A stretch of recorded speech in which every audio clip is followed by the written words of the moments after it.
رب اشرح لي صدري ويسر لي أمري واحلل عقدة من لساني يفقه قولي ربي زدني علما. وقال الله تعالى أعوذ بالله من الشيطان الرجيم بسم الله الرحمن الرحيم تبارك الذي بيده الملك وهو على كل شيء قدير الذي خلق الموت والحياة ليبلوكم أيكم أحسن عملا وهو العزيز الغفور. وقال الله تعالى أعوذ بالله من الشيطان الرجيم فإذا قرأت القرآن فاستعذ بالله من الشيطان الرجيم. আজকের জলসার সুযোগ্য নির্বাচিত যোগ্যতম সভাপতি, উপস্থিত আমন্ত্রিত ওলামায়ে কেরাম, বিজ্ঞাপিত অবিজ্ঞাপিত আজকের জলসার অতিথিবৃন্দ, শ্রোতা হিসাবে যারা এসেছেন, চলে গেছেন, আসছেন, নারী পুরুষ আবাল বৃদ্ধ বনিতা নির্বিশেষে সকলকে জানাচ্ছি আন্তরিক শুভেচ্ছা, ভালোবাসা, প্রেম, মোবারকবাদ, ধন্যবাদ, সাধুবাদ, স্নেহাশিস যথাক্রমে শ্রেণীগতভাবে।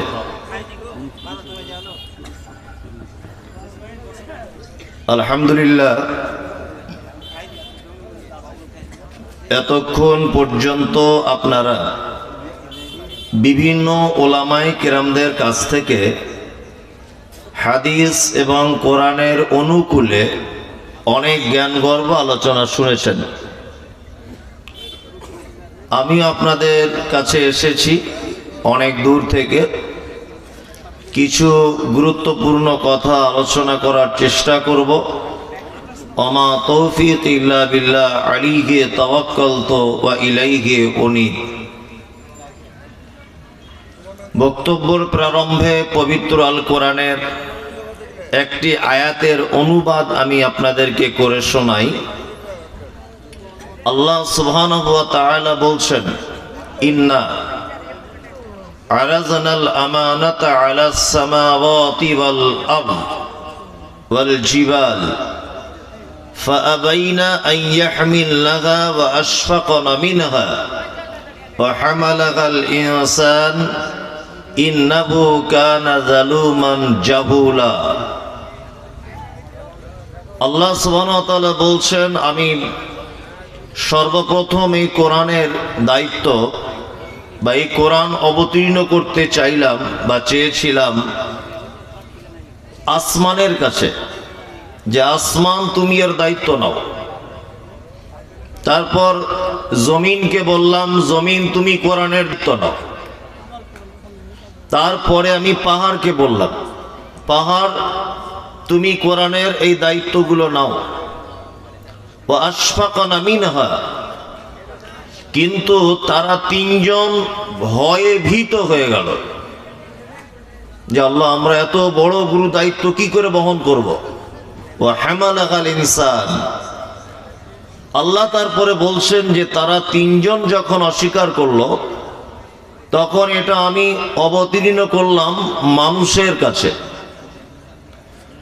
কিন্তু যাদের কাছে পবিত্র আল কোরআন অবতীর্ণ করা হয়েছে, এদের দুটি চরিত্রের কথা আল্লাহ সুবহানাহু ওয়া তাআলা অত্র আয়াতের শেষে বলছেন। এই তোমরা যারা দাঁড়িয়ে আছো বন্ধু, বসো এখানে। এটা দেখতে তো ভালো লাগারও ব্যাপার আছে। আমি কথা বলছি যে কোরআনের মজলিস, এটা মানে আপনারা কোরআনটাকেও ভালোবাসেন না, যে কোরআনের কথা শুনবো, আমি একটু বসে শুনবো, ভালো লাগবে দেখতে। কেন দাঁড়িয়ে আছেন? হ্যাঁ, বসে বসে শুনুন, আর একটু পরে যখন ভালো লাগবে না তখন চলে যাবেন। অন্তত কিছুক্ষণ শুনুন। হ্যাঁ, জায়গা না থাকলে সেটা আলাদা বিষয়, জায়গা আছে, আপনি কেন দাঁড়িয়ে আছেন?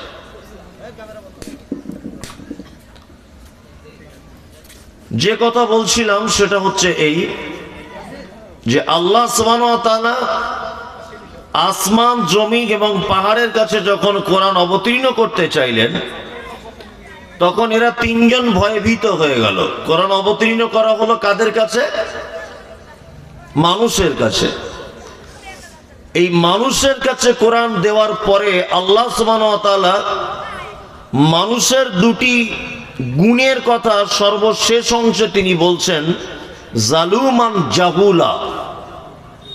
যাদের কাছে কোরআন মাজিদ দেওয়া হয়েছে এরা জালেম আর এরা জাহেল। জালেম কাকে বলে?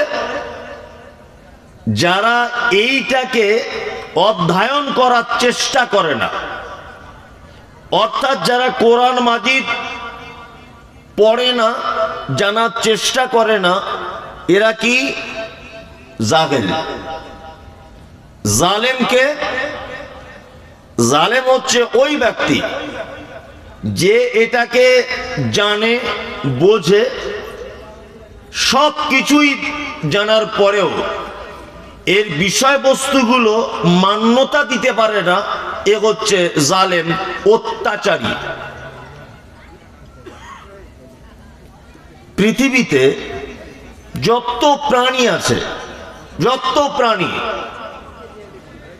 সমস্ত প্রাণী মানুষ ছাড়া তার রবের কথা অনুযায়ী চলে, রবের কথার পরিবর্তন করে না। আমরা অনেক সময় বলি না কোন মানুষকে যে মানুষ না, এ গরু, বলি কি বলি না? বলি। এইটা যদি গরুরা বুঝতে পেরে যেত যে আমাদের সাথে তুলনা করছে, তাহলে ওরা বহরমপুর থানায় আপনার নামে কেস করে দিত যে আমরা এত ভালো, আমাদের সাথে তুলনা করছে। যদি বলছেন কেন, দেখবেন গরু তার জন্ম থেকে নিয়ে মৃত্যু পর্যন্ত আল্লাহ সুবহানাহু ওয়া তাআলা তাকে যা যা কিছু বলে পাঠিয়েছেন বা শিখে পাঠিয়েছেন, তার ব্যতিক্রম কোনো কাজ সে করে না। করে? করে না। আপনি কোন গরুকে দেখেছেন যে মাঠ থেকে পালিয়ে চলে এসে বিয়ে বাড়ি প্যান্ডেলে ঢুকে গোস্তের হাঁড়িতে গোস্ত খেয়ে নিচ্ছে? দেখেছেন? দেখতে পাবেন না। কুকুর, এরা মানুষের খাওয়া বাদ দেয় যেটা, সেটা খায়, তাই তো? যখন একেবারে কিছু না পায়, বাচ্চা ছেলে ফাঁকা জায়গায় পায়খানা করলে সেটা চেটে খেয়ে নেয়। কিন্তু আপনি কখনো কোনো কুকুরকে জীবনেও দেখবেন না যে আপনাদের কুচগিরি আর মাঠের জমিতে গিয়ে কারোর ভুট্টার জমি থেকে ভুট্টা গাছগুলো একেবারে ক্যাড়ম্যাড় করে খেয়ে শেষ করে দিচ্ছে। জীবনে দেখেছেন? না। কারণ ওকে আল্লাহ সুবহানাহু ওয়া তাআলা সৃষ্টি করার পরে ওর মৃত্যু পর্যন্ত টোটাল যে সিস্টেম, ও কিভাবে চলবে, এই টোটাল সিস্টেমটা ওর মেমোরির ভিতরে দিয়ে দেওয়া হয়েছে। ও তার ব্যতিক্রম কিছু করে না, কিচ্ছু করে না। ওকে আল্লাহ সুবহানাহু ওয়া তাআলা যা যা কিছু বলে দিয়েছেন, ও তার ব্যতিক্রম কিছু করে না। কিন্তু আমরা, আমাদের রব আমাদেরকে যা যা বলে দিয়েছেন আমরা ঠিক তাই তাই করি, চুল পরিমাণে এদিক ওদিক করি না, তাই তো? করি করি করি। ওই জন্য তো আল্লাহ সুবহানাহু ওয়া তাআলা বলেছেন, উলাইকা কাল আনআম বাল হুম আদাল উলাইকা হুমুল গাফিলুন। মানুষ তো খারাপ খারাপ চতুষ্পদ প্রাণী, তার থেকেও নিকৃষ্ট। চতুষ্পদ প্রাণীর থেকে নিকৃষ্ট কেন? এই যে আপনাকে বললাম, গরুকে জীবনে দেখবেন না যে আর একটা গরুকে শিং দিয়ে তার পেট ফুটো করে দিয়ে দুইজনা মিলে ওই বহরমপুর থানায় এ ওর বিরুদ্ধে কেস করে দুজনা জেল খাচ্ছে। জীবনে দেখেছেন? না। অথচ মানুষ যত বড় বড় পৃথিবীতে পাপ আছে, যত অন্যায় আছে, এগুলো করে কারা? কারা করে? মানুষ করে, করে না? আচ্ছা, আমরা স্থলে যত মানুষ বসবাস করি, যত প্রাণী বসবাস করি, আচ্ছা, এর থেকে জলে বা জঙ্গলে আরো বেশি প্রাণীরা বসবাস করে না? করে না? করে। আপনি সুন্দরবনে শুনেছেন যে থানা করা আছে, বাগে বাগে যাতে মারপিট না হয়, কেস টেস হবে, থানা আছে। বাঁদরে বাঁদরে যেন ঝামেলা না হয়, হুনুমানে যাতে ঝামেলা না করে, ব্যাপার আছে এরকম? নাই। আপনাদের বাঁশ বাগানের দিকে কোনো কাউন্টার করা আছে যে রাতে শিয়ালগুলো ঝামেলা করবে, তাদের বিচার করতে হবে, ব্যবস্থা আছে? নাই। কারণ কি বলুন তো, ওদেরকে রব যে সিস্টেমে তৈরি করেছে, তারা সিস্টেমের ব্যতিক্রম হয় না। কিন্তু পৃথিবীতে যত আইন, যত জেলখানা, যত কারাগার, যত ব্যবস্থাপনা, যত সিস্টেম, এগুলো কাদের জন্য? মানুষের জন্য। আল্লাহ সুবহানাহু ওয়া তাআলা বলছেন জালুমান জাহুলা, এরা জাহেল, এরা জালেম। এরা না কোরআন মাজিদ তেলাওয়াত করে আর না এটাকে মেনে চলে। তাহলে আল্লাহর কথা সত্য না মিথ্যা? সত্য। আমি পবিত্র গ্রন্থ মুকুট আল কোরআনুল কারীমের খুব পরিচিত একটি সূরা, সূরাটির নাম হচ্ছে সূরা মুলক। জানেন তো? তাবারাকাল্লাযী বিয়াদিহিল মুলক, জানেন না? জানেন। আমি এই সূরা থেকে আজকে কথা বলবো ইনশাআল্লাহ। আর আপনি এই মুহূর্তে আমাকে মনে করুন যে মমতাজুল হচ্ছে আমার শিক্ষক। আপনার থেকে আমি বয়সে ছোট হই বা বড় হই, আপনি অবশ্যই এখন ধরে নেন যে মমতাজুল এ আমার শিক্ষক, এতটুকু জেনে নেন। যদি আপনি এইটা না মনে করতে পারেন, তাহলে আপনার জীবনে কোনোদিন সফলতা আসবে না। কি বললাম বুঝলেন? হ্যাঁ, আস্তে আস্তে করে বলছি, একটা একটা করে। আমি অত গজলও বলতে পারবো না, অত সুস্বারও নয়, মিডিয়াম করে একটা একটা করে বলবো। সূরা মুলক। দেখবেন আমরা কসাইখানা থেকে গোস্ত কিনি না? গরু জবাই হয়। আচ্ছা, গরুর দেহের ভিতরে প্রতিটা অঙ্গ প্রত্যঙ্গের মাংসের বা গোস্তের স্বাদ আলাদা না এক? আলাদা না? সিনার গোস্ত বেশি টেস্ট, গলার গোস্ত খুব নরম, পাছার দিকের গোস্ত খুব শক্ত, তাই না?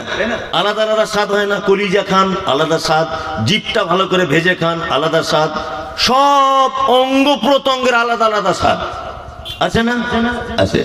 এবং আলাদা আলাদা দামও কিন্তু। ওটা আমাদের এদিকে হয়, জানি না আপনাদের দিকে কেমন। হাড্ডি ছাড়া নেবেন একরকম দাম, হাড্ডি দিয়ে একরকম দাম, শুধু পিওর সিনা নেবেন একরকম দাম, কলিজার একরকম দাম। দাম আলাদা না? আলাদা। পবিত্র আল কোরআন এমন একটি কিতাব যে প্রতিটা অক্ষরে আপনি কটা করে নেকি পাবেন? কটা? 10টা, তাই তো? কিন্তু আবার এর যে সূরার অংশগুলো ভাগ করা হয়েছে, সূরা ফাতিহা, সূরা আল ইমরান, সূরা মানে মুজাদালা, সূরা হাশর, কতটা নেকি? একবার কোরআন খতম করলে যত নেকি তত নেকি, তাই না? আর আমি যে সূরাটা তেলাওয়াত করেছি এর ফজিলতটা একটু বলি, এ আবার মারাত্মক ফজিলত। আল্লাহ নবী সাল্লাল্লাহু আলাইহি ওয়াসাল্লামের হাদিস থেকে জানতে পারা যায় যে কিয়ামতের দিনে কোরআন মাজিদের একটি সূরা আল্লাহর সাথে তর্ক বিতর্ক করবে। আল্লাহর সাথে তর্ক বিতর্ক কি করবে? ও এটাই দাবি নিয়ে আল্লাহর দরবারে দাঁড়াবে যে আল্লাহ, আমাকে যে তেলাওয়াত করেছে তুমি যতক্ষণ না পর্যন্ত তাকে জান্নাত পর্যন্ত না পৌঁছে দিচ্ছ, আমি ততক্ষণ পর্যন্ত তোমার পিছন ছাড়বো না। আল্লাহ রাসূল বলছেন, তেলাওয়াতকারীকে যতক্ষণ না পর্যন্ত জান্নাতে না ঢোকানো হচ্ছে, সূরা মুলক আল্লাহর সঙ্গে তর্ক বিতর্ক করতে থামবে না। তাহলে এই সূরাটা পড়া লস না লাভ? লাভ। আমরা পড়ি তো। কই কোনো মানুষ এরকম আছেন যে আমি প্রতিদিন একবার করে অন্তত পড়ি এই সূরাটা? কেউ নেই। আছেন?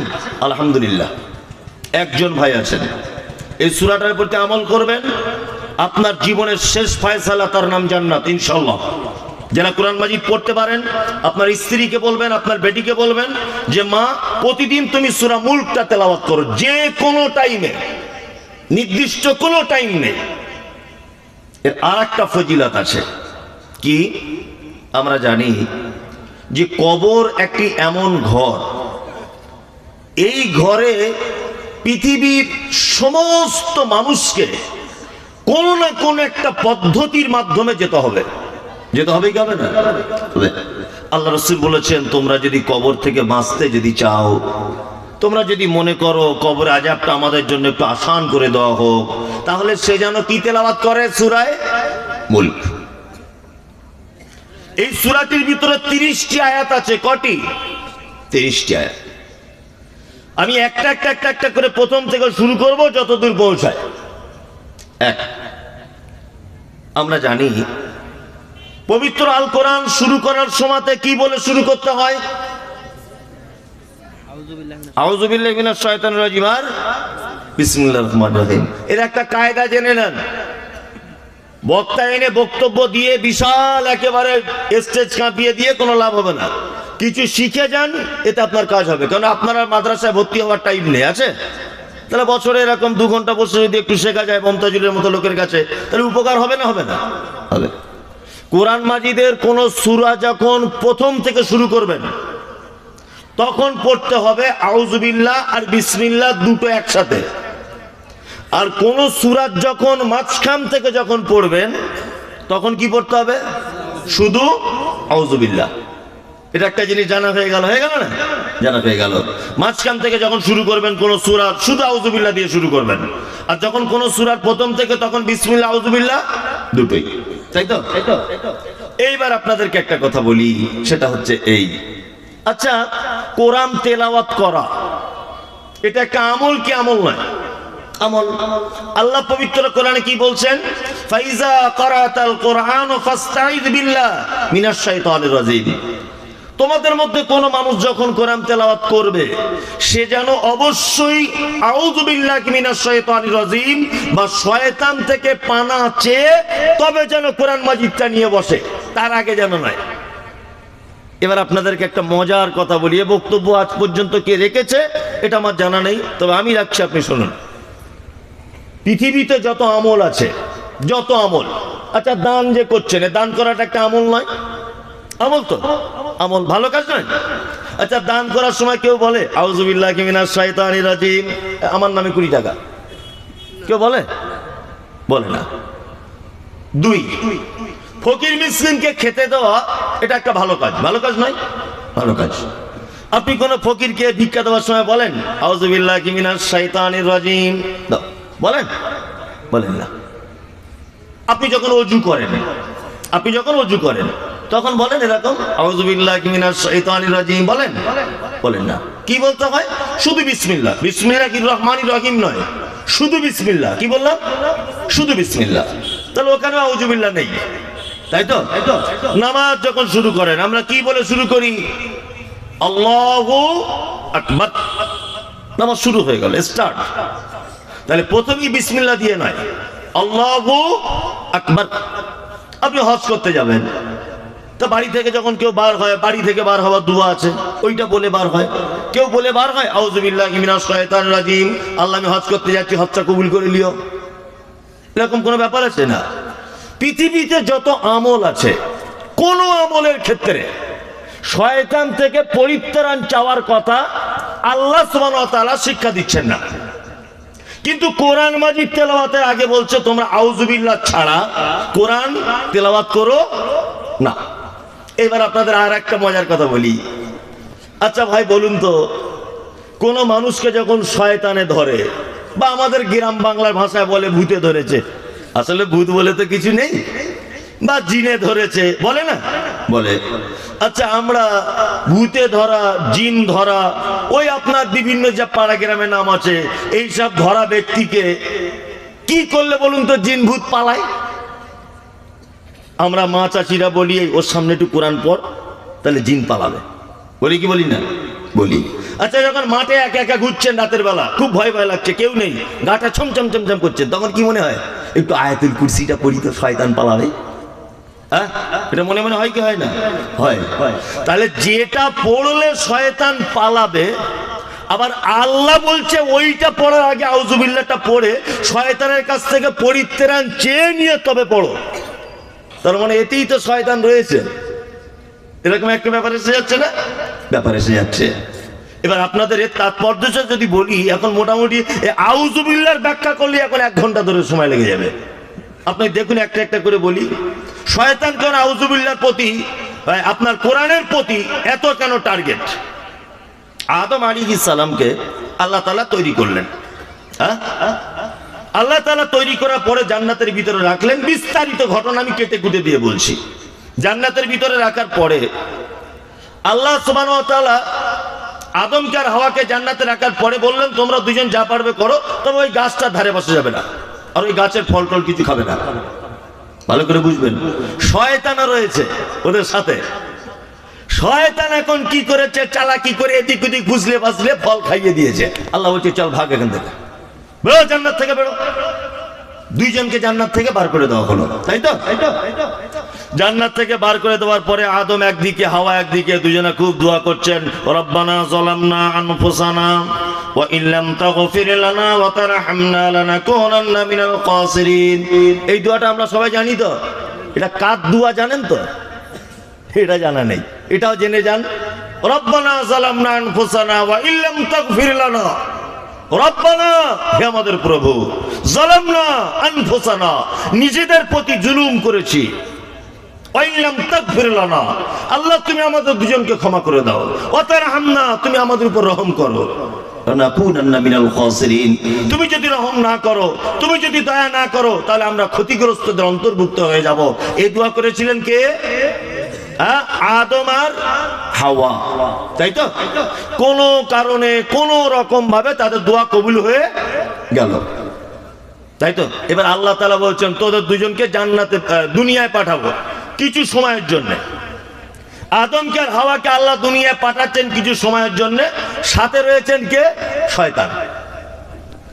এখন আদম আলাইহিস সালামের মন খুব খারাপ যে একবার শয়তান জান্নাতে থেকে বদমাইশ আমাকে বার করে দিয়েছে, কোন রকম দোয়া টোয়া করে আবার আল্লাহ মাফ করেছে, আবার ভিতরে ঢুকেছি, আবার আমাদেরকে পৃথিবীতে যেতে বলছে, আবার শয়তানও যাবে, আরও তো বিয়ারা করে দিবে, তাহলে আর জান্নাত আমাদের নসিবে নাই। তখন আল্লাহ সুবহানাহু ওয়া তাআলা আদমকে বলছেন, আদম, শয়তানকে তোমাদের সঙ্গে পাঠাচ্ছি, তবে শুনে রেখে দাও, শয়তান তোমাদের বিগড়াবে, তবে তোমাদের জন্য আমি একটা বিধান দিচ্ছি, এই বিধান অনুযায়ী যদি তোমরা চলো, তাহলে তোমাদের শয়তান আর বিগড়াতে পারবে না। এই বিধান অনুযায়ী তোমরা চলবে। শয়তান দেখছে, দাঁড়া, তোর বিধানের 12টা বাজাবো, তোর বিধানকেও পরিবর্তন করে দিব। ওই জন্য পবিত্র কোরআন ছাড়া সারা পৃথিবীতে যত আল্লাহ সুবহানাহু ওয়া তাআলা কিতাব অবতীর্ণ করেছিলেন, কোন কিতাব আর আছে? আছে? নেই। শয়তানের এত পাওয়ার, আল্লাহর কিতাব পর্যন্ত বিগড়িয়ে দিয়েছে।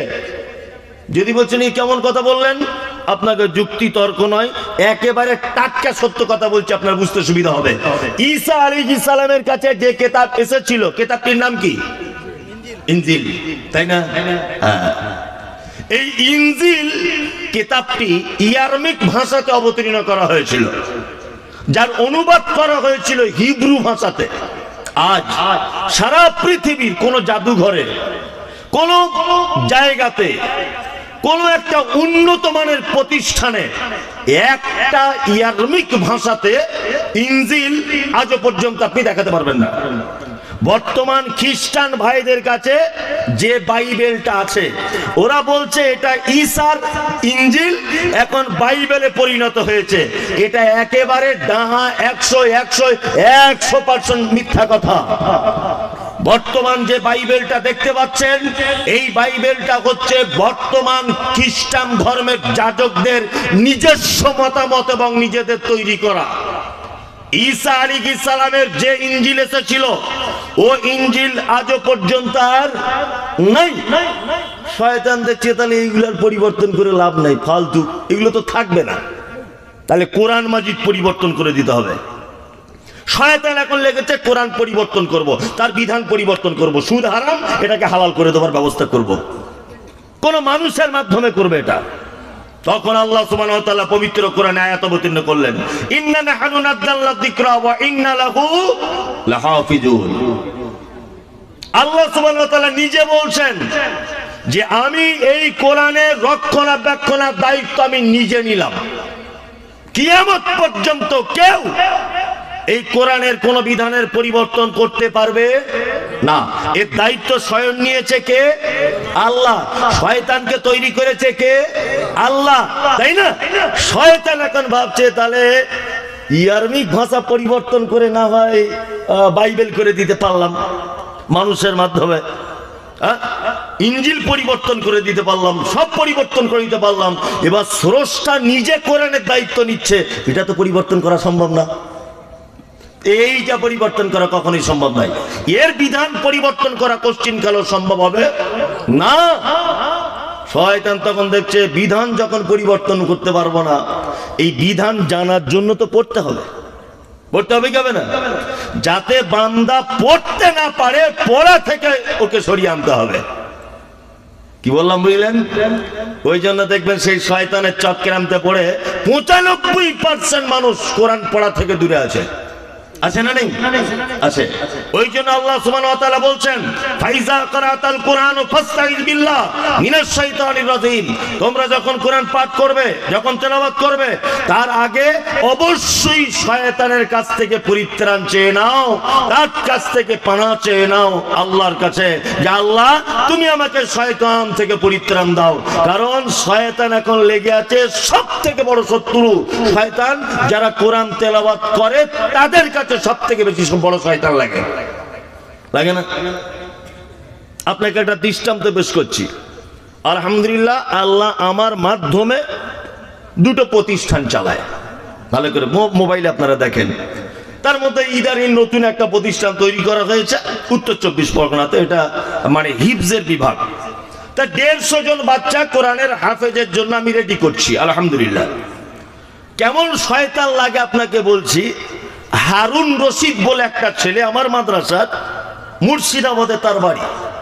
ও হঠাৎ করে বলছে মাদ্রাসায়, মৌলভী সাহেব আমার পেটে খুব যন্ত্রণা হচ্ছে। ভর্তি হওয়ার 4 দিন পর, খুব ভালো ছাত্র, খুব পেটে যন্ত্রণা হচ্ছে। আমি তাহলে চলো ডাক্তারখানাতে চলো। প্রাথমিক ডাক্তার দেখালাম, ডাক্তার ইঞ্জেকশন দিল, সব কিছু দিল। ও তাও 3 দিন ধরে খাওয়া দাওয়া করে না, ওই পেটে হাত দিয়ে বসেই আছে। মানে শয়তান কোন জায়গায় পৌঁছায় দেখুন কোরআন তেলাওয়াতকারীদের। আমার তখন মাথাটা আস্তে আস্তে এ হচ্ছে যে বাচ্চা ছেলে, ওর আব্বা মা কি বলবে, তোর বাড়িতে আমি ফোন টোন কিছু করিনি। তা আমি ওকে বলছি, তাহলে অন্য শিক্ষকদেরকে বলছি যে ওকে বারাসাত হাসপাতালে নিয়ে যাওয়া হোক। তা বারাসাত হাসপাতালে নিয়ে গেলাম। হাসপাতালে নিয়ে যাওয়ার পরে সেলাইন চলছে। ভালো করে বুঝবেন, সেলাইন চলছে ওর।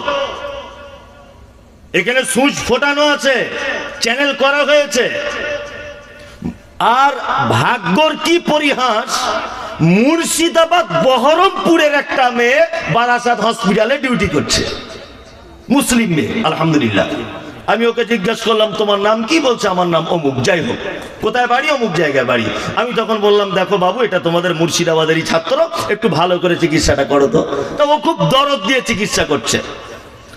রাত যখন 10টা বাজে তখনও পর্যন্ত চিকিৎসা চলছে।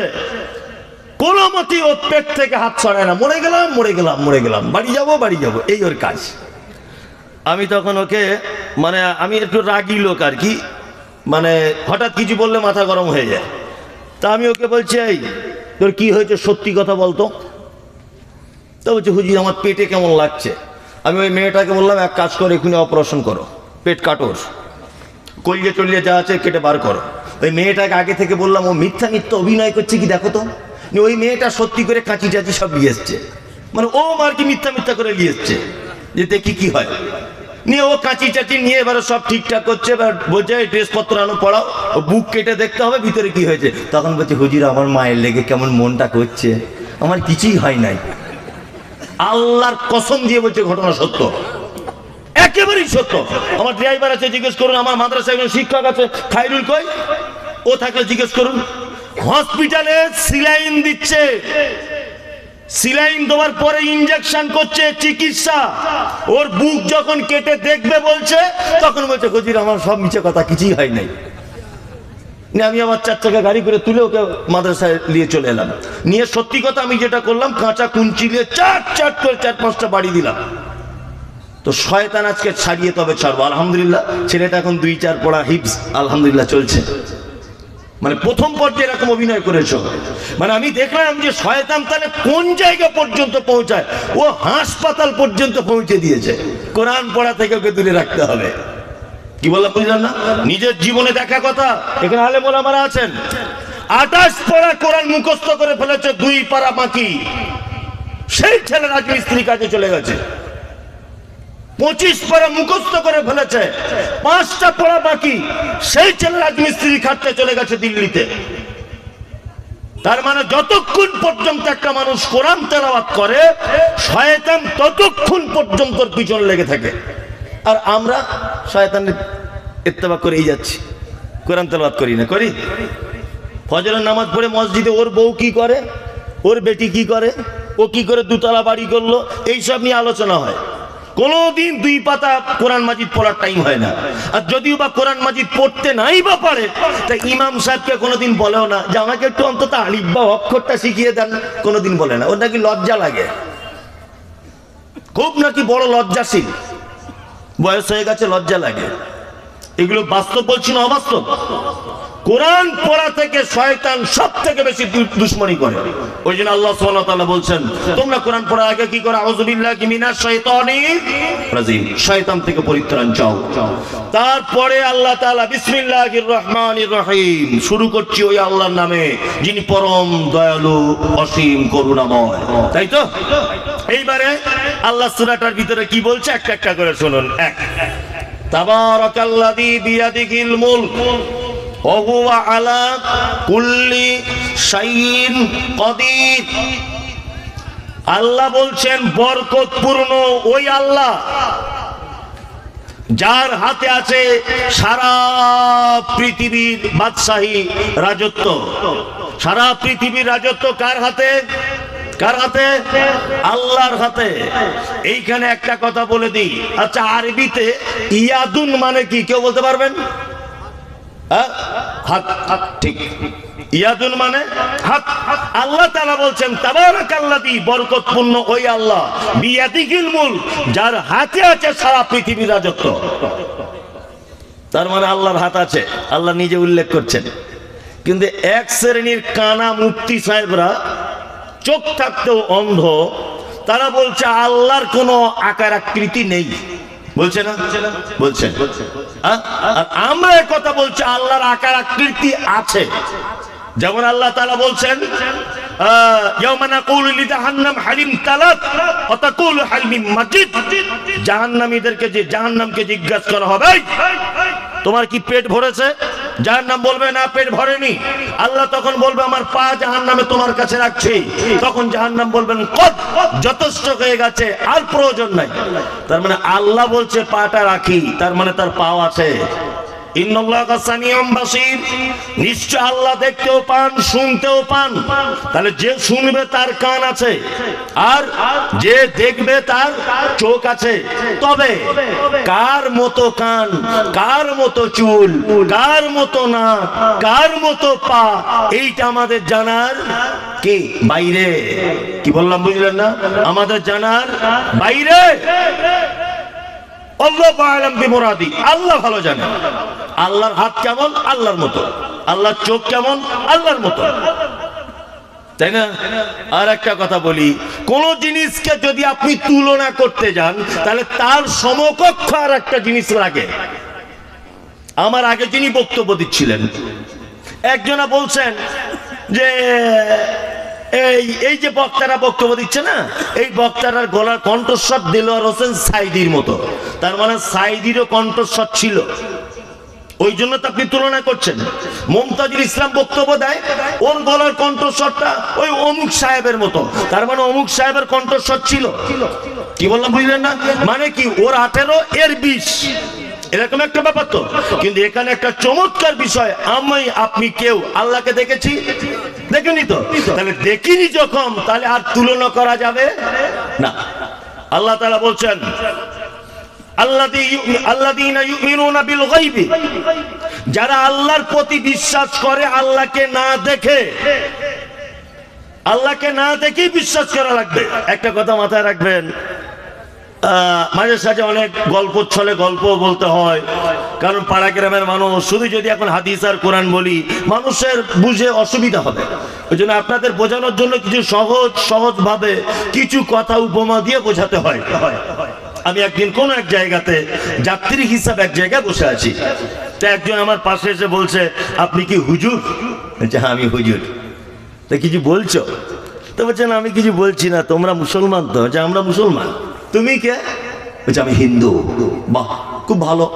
মোরা কি বিনতের দুটি কুসুম, হিন্দু মুসলমান, কোনো অসুবিধা নেই তো। তুমি আমার ডান দিকে বসে আছো, আমি তোমার বাম দিকে আছি, পাশাপাশি একই ট্রেনে যাচ্ছি। ও তখন গল্প করতে করতে আমাকে বলছে, হুজুর সব কিছু ঠিক আছে, একটা ব্যাপার আমার মাথায় ঢোকে না।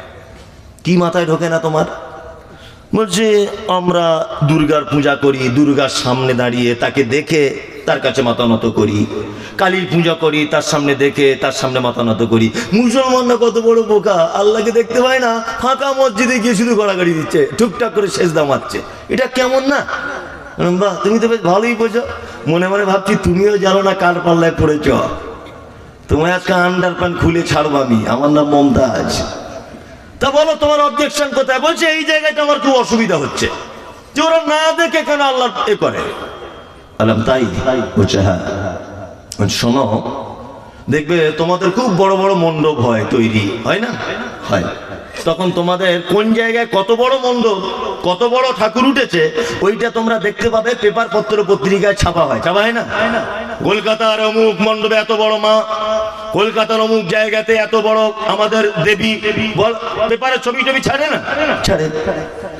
এখন ওই পেপার যখন পুরাতন হয়ে যায় তখন দোকানওয়ালা চানা চুরমুড়ি বিক্রি করে, ঠোঙা তৈরি করে। তোমার মায়ের ছবি ওই ঠোঙাতেও থাকে। এখন তোমার মায়ের ছবিটা রাস্তায় বাচ্চা ছেলে ছুঁড়ে ফেলে দেয়। বলো তো দেখি তোমার মায়ের সম্মান বাড়লো না কমলো? বলছি সত্যি তো তাই, সত্যি তাই। আর শোনো, আল্লাহকে না দেখে বিশ্বাস করতে হয় কেন জানো? কাজী নজরুলের ভাষা হচ্ছে এই, তুমি যদি অরিজিনাল কাউরি যদি প্রেমে পড়ে যাও তাহলে কখনোই তুমি তার সামনে দাঁড়িও না, তাহলে আর প্রেম থাকবে না। অরিজিনাল তুমি যদি কাউকে প্রেম যদি করেই থাকো, ভালো যদি বেঁচেই থাকো, তাহলে তুমি তার সামনে কোনোদিন দাঁড়িও না, তাহলে ও প্রেম আর টিকবে না। বাস্তব চিত্র আপনাকে বলছি। এখন মোবাইলের যুগ, ওই মোবাইল আপনার সুইচওয়ালা মোবাইলে আপনি ফোন করছেন, হ্যালো সাবিনা, তোমার বাড়ি কোথায়? হ্যাঁ লালগোলা। তোমার? না আমার তো কুচগিরিয়াতে। কুচগিরিয়াতে কোনোদিন নাম শুনিনি। কোন কলেজে পড়ো? বহরমপুর অমুক কলেজে। আচ্ছা তোমার কটা ভাই বোন? এটা বলতে বলতে বলতে বলতে বলতে বলতে প্রেম জমে গেছে দুজনারই সুইচওয়ালা মোবাইল, কেউ কাউকে দেখেনি। এমন প্রেম হয়েছে, ছেলেটা বলছে তোকে ছাড়া বাঁচবো না, ও বলছে তোকে ছাড়া বাঁচবো না। দিন রাত, রাতের বেলা হ্যালো হ্যালো করেই যাচ্ছে। এখন দুজনা মিলে ফিট করেছে, 3 বছর ফোনে কথা বলছে, একবার দেখলে হয় না? তুমি আমায় দেখবে আর আমি তোমায় দেখবো, তোমায় দেখতে আমায় খুব মন চাইছে। তা মেয়েটা তখন বলছে তাহলে এক কাজ করো, আমি তো বহরমপুর যেতে পারবো না, বাড়ি থেকে খুব চাপ, তুই জঙ্গিপুর পর্যন্ত এসো। জঙ্গিপুরে গেছে, এখন জিন্স প্যান্ট ট্যান্ট পরে সেরকম চম্মা টম্মা লাগিয়ে গেছে। এখন মেয়েটা জিজ্ঞেস করছে তুমি কি পরে আসবে? বলছে আমি জিন্স প্যান্ট পরে থাকবো, পাছার কাছে হালকা দেখবে ছেঁড়ার মতো ডিজাইন প্যান্টার, চোখে চশমা থাকবে, আমার চুল সামনের দিকে লাল করা, তুমি দেখে বুঝতে পেরে যাবো আমি সেই তোমার প্রিয়। মেয়েটা তখন বলছে শোনো, আর আমাকে তুমি কি দেখে বুঝবে?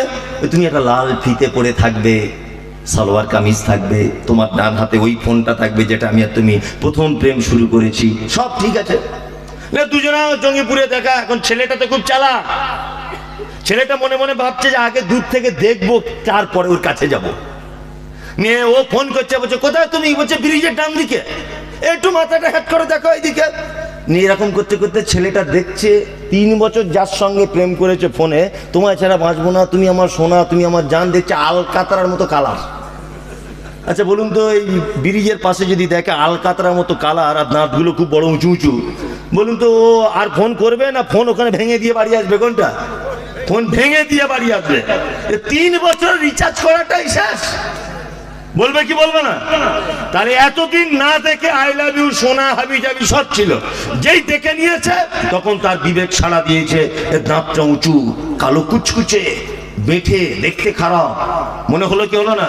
তা আমরা যদি আমাদের রব, আমাদের স্রষ্টাকে যদি দেখতে পেতাম, তাহলে মানুষ এটা বলতো আল্লাহ সব ভালো, আল্লাহ নাকটা কিরকম হয়ে গেছে, আল্লাহ সব ভালো, হাতটা যদি আরেকটু বড় হতো ভালো হতো। এই মন্তব্য করার জায়গা থাকতো কি থাকতো না? থাকতো। ওই জন্য আল্লাহ সুবহানাহু ওয়া তাআলা বলছে আল্লাযীনা ইউমিনুনা বিল গায়বি, যারা ঈমান আনে আল্লাহকে না দেখে, আল্লাহকে না দেখা গেলেও তার আকার আছে। আর রহমানু আলাল আরশি ইস্তাওয়া, আল্লাহ রহমান যিনি আরশ আজিমের উপরে রয়েছেন, তিনি শোনেন, তিনি দেখেন, তেনার পা আছে, হাত আছে বলে কোরআন মাজিদ প্রমাণ করে। তবে প্রশ্ন হচ্ছে এই মুমতাজুল সাহেব, তাহলে আল্লাহর আকার কেমন? আল্লাহর আকার আমি এতটুকু বলবো আল্লাহু আ'লাম, আল্লাহ ভালো জানে। আমরা এই ব্যাপারে সব থেকে উত্তম হবে বেশি প্রশ্ন না করাই ভালো, আল্লাহর ব্যাপারে বেশি প্রশ্ন না করাই ভালো। বিয়াদিল মুলক, আল্লাহ বলছে আমার হাতে আছে সারা পৃথিবীর রাজত্ব, ওয়া আলা কুল্লি শাইইন কাদির, আর সমস্ত ব্যাপারের ক্ষমতাবান কে? আল্লাহ। দুনিয়ার মানুষেরও ক্ষমতা আছে, তাই না? তবে এসব ক্ষমতাগুলো 5 বছরের ক্ষমতা, 5 বছরের নাই। আর এই ক্ষমতার যদি অপব্যবহার করো, আল্লাহ বলছেন খুযুহু ফাগুল্লু সুম্মা যাকিমু সাল্লু, ক্ষমতার অপব্যবহার করে যদি মানুষকে কষ্ট দাও, ধোঁকা দাও, অপরাধমূলক কাজে যদি যুক্ত হয়ে যাও, খুযুহু ফাগুল্লু, কিয়ামতের দিন তোমাদেরকে আমি পাকড়াও করব, সুম্মা যাকিমু সাল্লু, এবং তোমাদের হাতগুলোকে পিছনে বেঁধে তোমাদের জবানটা নিচের দিকে দিয়ে, মুখটাকে, চেহারাটাকে নিচের দিকে দিয়ে হিঁচড়াতে হিঁচড়াতে তোমাদেরকে জাহান্নামের ভিতরে নিক্ষেপ করব। ওই জন্য ক্ষমতার অপব্যবহার করা ঠিক নয়। 5 বছরের পঞ্চায়েত, গরিব মানুষের ইন্দিরা আবাসনের ঘর এসেছে, ন্যায্য পাওনাদার ও ওর ঘর কেটে দিয়ে ধনী মানুষের দিয়ে দিয়েছে। এরকম আপনাদের মুর্শিদাবাদে হচ্ছে না? হচ্ছে, হচ্ছে। ক্ষমতার অপব্যবহার বেশি দিন চলে না, ক্ষমতায় বেশি দিন টিকে থাকা যায় না। আপনারা ইদানিং দেখতে পাচ্ছেন সারা ভারতবর্ষের সুকৌশল ভাবে চক্রান্ত করে নরেন্দ্র মোদী সরকার আর অমিত শাহ দুইজনা মিলে এতদিন এনআরসি করে শান্তি পায়নি, সিএ করে শান্তি হচ্ছে না, আসামে মাদ্রাসা ভেঙে শান্তি হলো না, বাবরি মসজিদ ভেঙে শান্তি হলো না, আবার নতুন করে ওয়াকফ সম্পত্তির বিল সংশোধন করার জন্য আবার পার্লামেন্টে মারামারি করছে। দেখতে পাচ্ছেন সোশ্যাল মিডিয়াতে, দেখতে পাচ্ছেন, দেখতে পাচ্ছেন। আর একটা কথা বারবার বলছে যে এত সম্পত্তি কাজে লাগায়, এত সম্পত্তি দরকার হয়, কেমন করে সংশোধন করতে চাইছে বিল? না, আপনার গ্রামের যে কবরস্থানটা 4 বিঘা, এটা ওয়াকফের সম্পত্তি যদি হয়, অমিত শাহ সই করবে, তারপর তোমার বাপের কবর হবে ওই কবরস্থানে। এর নাম সংশোধনী বিল। কি আশ্চর্য ব্যাপার না? আর জমি আমার বাপের, আর পরিচালনা করবে কে? অমিত শাহ, নরেন্দ্র মোদী। সারা ভারতবর্ষের ইতিহাস আপনারা জানেন যে সারা ভারতবর্ষের বৃহত্তম ইনকাম অফ সোর্স তার নাম রেল। রেলের সব থেকে বেশি ইনকাম হয়। দ্বিতীয় ইনকাম হচ্ছে 1.2 লক্ষ কোটি টাকা ইনকাম হয় ওয়াকফের সম্পত্তি থেকে। সারা ভারতবর্ষের যত দর্শনীয় জায়গাগুলি রয়েছে আপনারা জানেন, সমস্ত জায়গা কিন্তু আমাদের। এগুলো জানা আছে তো? জানা আছে। আপনি কলকাতার দিকে দেখুন, শহীদ মিনার ওয়াকফের সম্পত্তিতে অবস্থিত রয়েছে। নাখোদা মসজিদ, টিপু সুলতান মসজিদ, তারপরে আপনার east Bengal club, Mohun Bagan club, ওই আপনার যেখানে ক্রিকেট খেলা হয় ইডেন গার্ডেন, কলকাতা নেতাজি সুভাষচন্দ্র বিমানবন্দর। আবার যদি আপনি দেখতে চান সিনেমা যেখানে তৈরি হয়, জায়গাটার নাম টালিগঞ্জ, আসলে জায়গাটার নাম ছিল টি আলীগঞ্জ, যার ফুল ফর্ম হচ্ছে তাহের আলীগঞ্জ। সারা পশ্চিম বাংলাতে যা ওয়াকফের সম্পত্তি আছে এইরকম প্রত্যেক বছরে 9,000 কোটি টাকা ইনকাম হওয়া একেবারেই মামুলি ব্যাপার। আল্লাহু আকবার। সারা ভারতবর্ষে আপনি তাজমহল বলুন, লালকেল্লা বলুন, কুতুব মিনার বলুন, হাজারদুয়ারি বাড়ি বলুন, যত যা কিছু আছে সব মুসলিমদের ওয়াকাফের সম্পত্তি। এই টোটাল সম্পত্তিটাকে নিজেদের হাতে নেওয়ার জন্য সংশোধনী বিলের মানে জন্য দাবি জানাচ্ছেন কে? নরেন্দ্র মোদী সরকার। আসলে মার খাই না তো এখনো, পাছা লাল করে দিবে মুসলিমরা যদি একবার খেপে যায়। কি বললাম বুঝলেন না? ক্ষমতার অপব্যবহার। আর শুধু এটা বলতে চাইছে যে আমরা এখন ক্ষমতায় রয়েছি। পাগল কোথাকারে, তুমি তো কালকে কাল চাওয়ালা। তোমার থেকে বড় নেতা, তোমার থেকে বড় কমরেড, তোমার থেকে বড় শাসক নাম তার ফেরাউন, তার সাথে পর্যন্ত আমাদের ইমানদারেরা লড়াই করেছে। আল্লাহ শেষ পর্যন্ত তাকে পানিতে চুবিয়ে চুবিয়ে মেরেছে, মেরেছে না? তোমার থেকে বড় নেতা, বড় কমরেড নাম তার নমরুদ, তাকে একেবারে নাকের ভিতরে মশা ঢুকিয়ে দিয়ে মেরে দিয়েছে। তোমার থেকে বড় কমরেড কত এলো আর গেল। ইমানদারদের সাথে লড়াই করতে এলে কোশ্চিন কালেও সম্ভব হবে না। ক্ষণিকের জন্য বিপদে পড়বে হয়তো, কিন্তু এটা চিরস্থায়ীর জন্য নয়। আল্লাহ সব থেকে বড় বিচারক, আহকামুল হাকিমিন, সঠিক বিচার তিনি করেন। 5 বছর পরে এটা তো দেখেও শিক্ষা নেয়। আপনারা জানেন না পার্শ্ববর্তী দেশ বাংলাদেশ দেখেছেন না? দেখে তো মানুষ শিক্ষা নেয়। এমন গরম দেখাচ্ছিল, এত ক্ষমতার বহর। আল্লামা দেলোয়ার হোসেন সাইদির মতো কোরআনের পাখিকে বছর কি বছর জেলখানাতে বন্দী করেছে, আয়না ঘরে ঢুকিয়ে আলেম ওলামাদেরকে হত্যা করেছে, অসংখ্য দিনের দায়ীদেরকে 1000-2000 কোটি টাকার মামলাতে ফাঁসিয়েছে। কত যে আলেমদেরকে দেশ ছাড়া হতে হয়েছে। ডক্টর মিজানুর রহমান আজহারি দেশে টিকতে পারেনি। আমির হামজার মতো মুফতি সাহেব মানুষ জেলখানাতে বন্দী ছিলেন। আপনার দেলোয়ার হোসেন সাইদির মতো মানুষ দীর্ঘদিন জেলখানাতে ছিলেন, টিকে থাকতে পেরেছে ক্ষমতা? রাতারাত্রি জনগণ এমন সাইজ করেছে, হেলিকপ্টার নিয়ে পালাতে সুযোগ পায়নি। ওই জন্য আল্লাহ তাআলা বলছেন, সমস্ত ক্ষমতার মালিক আমি আল্লাহ। তোমরা যে ক্ষমতার গরম দেখাও, এটা 2-5 বছরের মধ্যে সীমাবদ্ধ। সমস্ত ব্যাপারে ক্ষমতা কে রাখে? কে? আল্লাহ। তাবারাকাল্লাযী বিয়াদিহিল মুলক ওয়া হুয়া আলা কুল্লি শাইইন কাদির। আল্লাযী খালাকাল মাউতা ওয়াল হায়াতা লিয়াবলুয়াকুম আইয়ুকুম আহসানু আমালা। আল্লাহ তাআলা বলছেন, আমি হায়াত সৃষ্টি করলাম, মওত সৃষ্টি করলাম, তারপরে হায়াত সৃষ্টি করলাম। হায়াত মওতকে বানালাম কেন? লিয়াবলুয়াকুম আইয়ুকুম আহসানু আমালা, যাতে তোদেরকে পরীক্ষা করা যেতে পারে যে তোমাদের ভিতরে উত্তম কাজ কে করে এসেছে। এই থেকে ফিরুন, এবার পৃথিবীর এক দামি মানুষের কথা বলবো। এর আগে অনেক বক্তব্য শুনেছেন আলেম ওলামাদের কাছে। এত দামি লোকের কথা আপনি শুনলেও আজকে ভিন্ন রকম ভাবে শুনুন। আল্লাহ তাআলা বলছেন, মওতকে সৃষ্টি করলাম, হায়াতকে সৃষ্টি করলাম। আচ্ছা বলুন তো, আগে হায়াত না আগে মওত? মানুষ আগে জন্ম নেয় না আগে মৃত্যু হয়? আগে জন্ম নেয়, কিন্তু আল্লাহ বলছে আল্লাযী খালাকাল মাউতা, আমি প্রথম মওত সৃষ্টি করলাম, তারপর হায়াতা, জীবন। আসলে হায়াত আর মওতের ব্যাখ্যা বিশ্লেষণ করলে তো অনেক বেশি করা সম্ভব নয়। সংক্ষিপ্ত আকারে জেনে নেন, মওত মানে অনস্তিত্ব, যার কোনো অস্তিত্ব ছিল না। বললাম বুঝলেন? যার কোনো অস্তিত্ব ছিল না। আমি মুমতাজুল ইসলাম, আমার মায়ের পেটের আসার আগ পর্যন্ত আমার কোনো অস্তিত্ব ছিল না, ছিল না। আমার আব্বা আর মায়ের মিলনের ফলে আমার মায়ের পেটে রক্ত জমাট হয়েছে। আল্লাহ তাআলা বলছেন, তোমার আব্বার মায়ের মিলনের ফলে তোমার মায়ের পেটে রক্তের টুকরা বানিয়েছি আমি আল্লাহ। এই রক্তটাকে আস্তে আস্তে বাড়াতে বাড়াতে বাড়াতে বাড়াতে আমি রূহ ফুঁকে দিয়েছি। মুমতাজুল ইসলাম তুমি হয়েছ তোমার মায়ের পেটে। এতদিন তুমি রক্ত ছিলে, তার আগে তোমার বাপের বীর্য ছিলে, তার আগে তোমার কাজু বাদামের ভিতরে তুমি ছিলে। তোমার আব্বা কাজু বাদাম, ডিম সিদ্ধ, তোমার আব্বা সবজি, তোমার আব্বা মাছ মাংস খেয়েছে, তার জানাতে তোমার বাপের বীর্য তৈরি হয়েছে। ওইটা তোমার মায়ের পেটের ভিতরে যাওয়ার পরে তোমাকে রক্তের আকারে তারপরে তোমার রূহ দেওয়া হয়েছে। তারপরে তুমি এখন বর্তমানে প্রধান বক্তা মুমতাজুল ইসলাম। তার মানে তোমার আগে কোনো অস্তিত্ব ছিল না। আল্লাহ বলছে তারপরে তোমাকে জীবন দান করা হয়েছে, অস্তিত্ব আনা হয়েছে।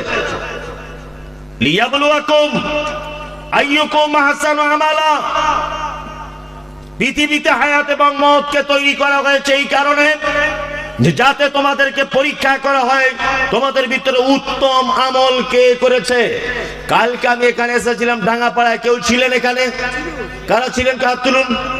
অনেকজন ছিলেন, বেশি লোক ছিলেন না। ওইখানে একটা কথা বলতে বলতে বারবার কালেকশনের ব্যাপারে ডিস্টার্ব করছিল বলতে আমার কথাটা মনের মতো করে বলা হয়নি। আল্লাহ তাআলা পবিত্র কোরআনে বলছেন আহসানু আমালা, পৃথিবীতে যত আমল আছে সব আমল উত্তম নয়, এটা মাথায় রেখে দিবেন। সব আমল যদি উত্তম হবে, আল্লাহ কোরআন মজিদে যত জায়গায় বান্দার আমল করার কথা বলেছেন তত জায়গায় শব্দ ব্যবহার করছেন আমিলাতুস সালিহা, আল্লাহ বলছে তোমরা আমল করো সালেহ আমল। কোথাও আবার ব্যবহার করছেন আহসানু আমালা, তোমরা উত্তম আমল করো। তার মানে আমাদের দেশের মাটিতে অসংখ্য ভেজাল আমল ভরপুর রয়েছে। ভেজাল আমল নাই? গাদা গাদা ভেজাল আমল না? ভেজাল আমল আছে। আল্লাহ সুবহানাহু ওয়া তাআলার নিকটে আমি কয়েকটা উত্তম আমলের কথা আপনাদেরকে বলবো ইনশাআল্লাহ।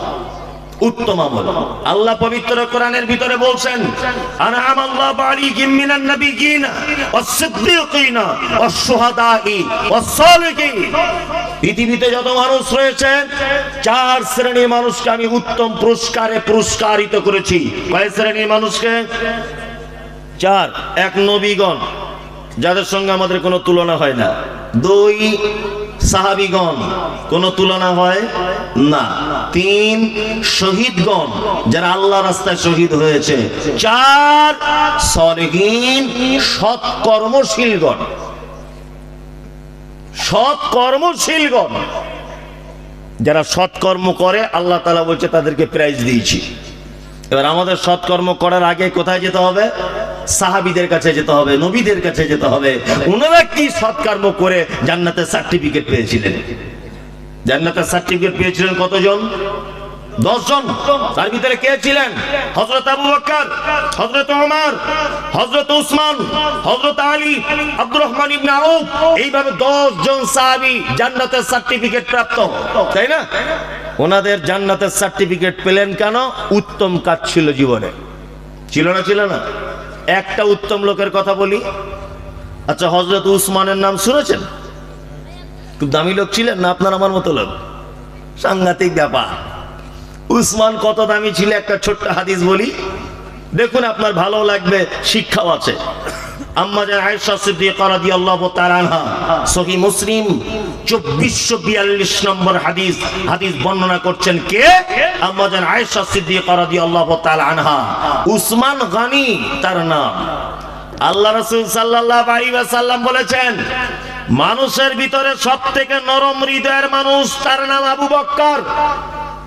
ইসলামিক ব্যাপারে সবথেকে কড়া মানুষ, তার নাম ওমর। মানুষের ভিতরে যত মানুষ আছে সবথেকে লজ্জাশীল, তার নাম উসমান। আম্মা জান আয়েশা সিদ্দিকা রাদিয়াল্লাহু তাআলা আনহা হাদিস বর্ণনা করছেন। আম্মা জান আয়েশা বলছেন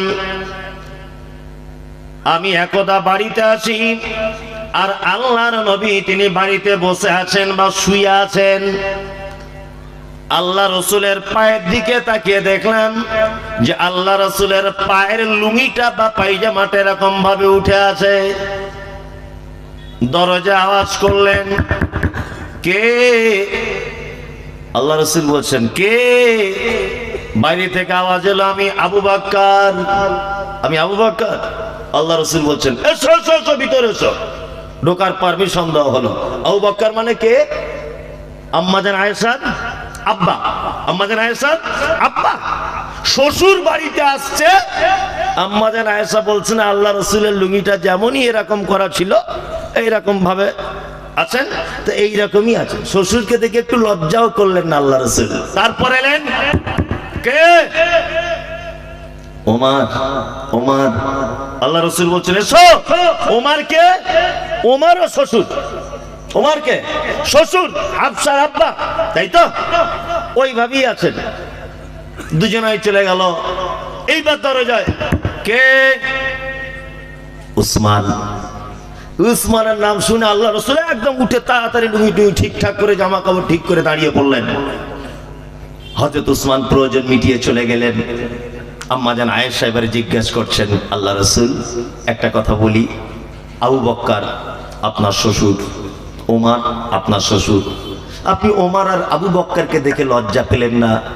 লুঙ্গিটা ওঠা অবস্থাতে আপনি শুয়েছিলেন, আপনি উসমানের নাম শুনে কেন তাড়াতাড়ি করে উঠে দাঁড়ালেন? আল্লাহু আকবার।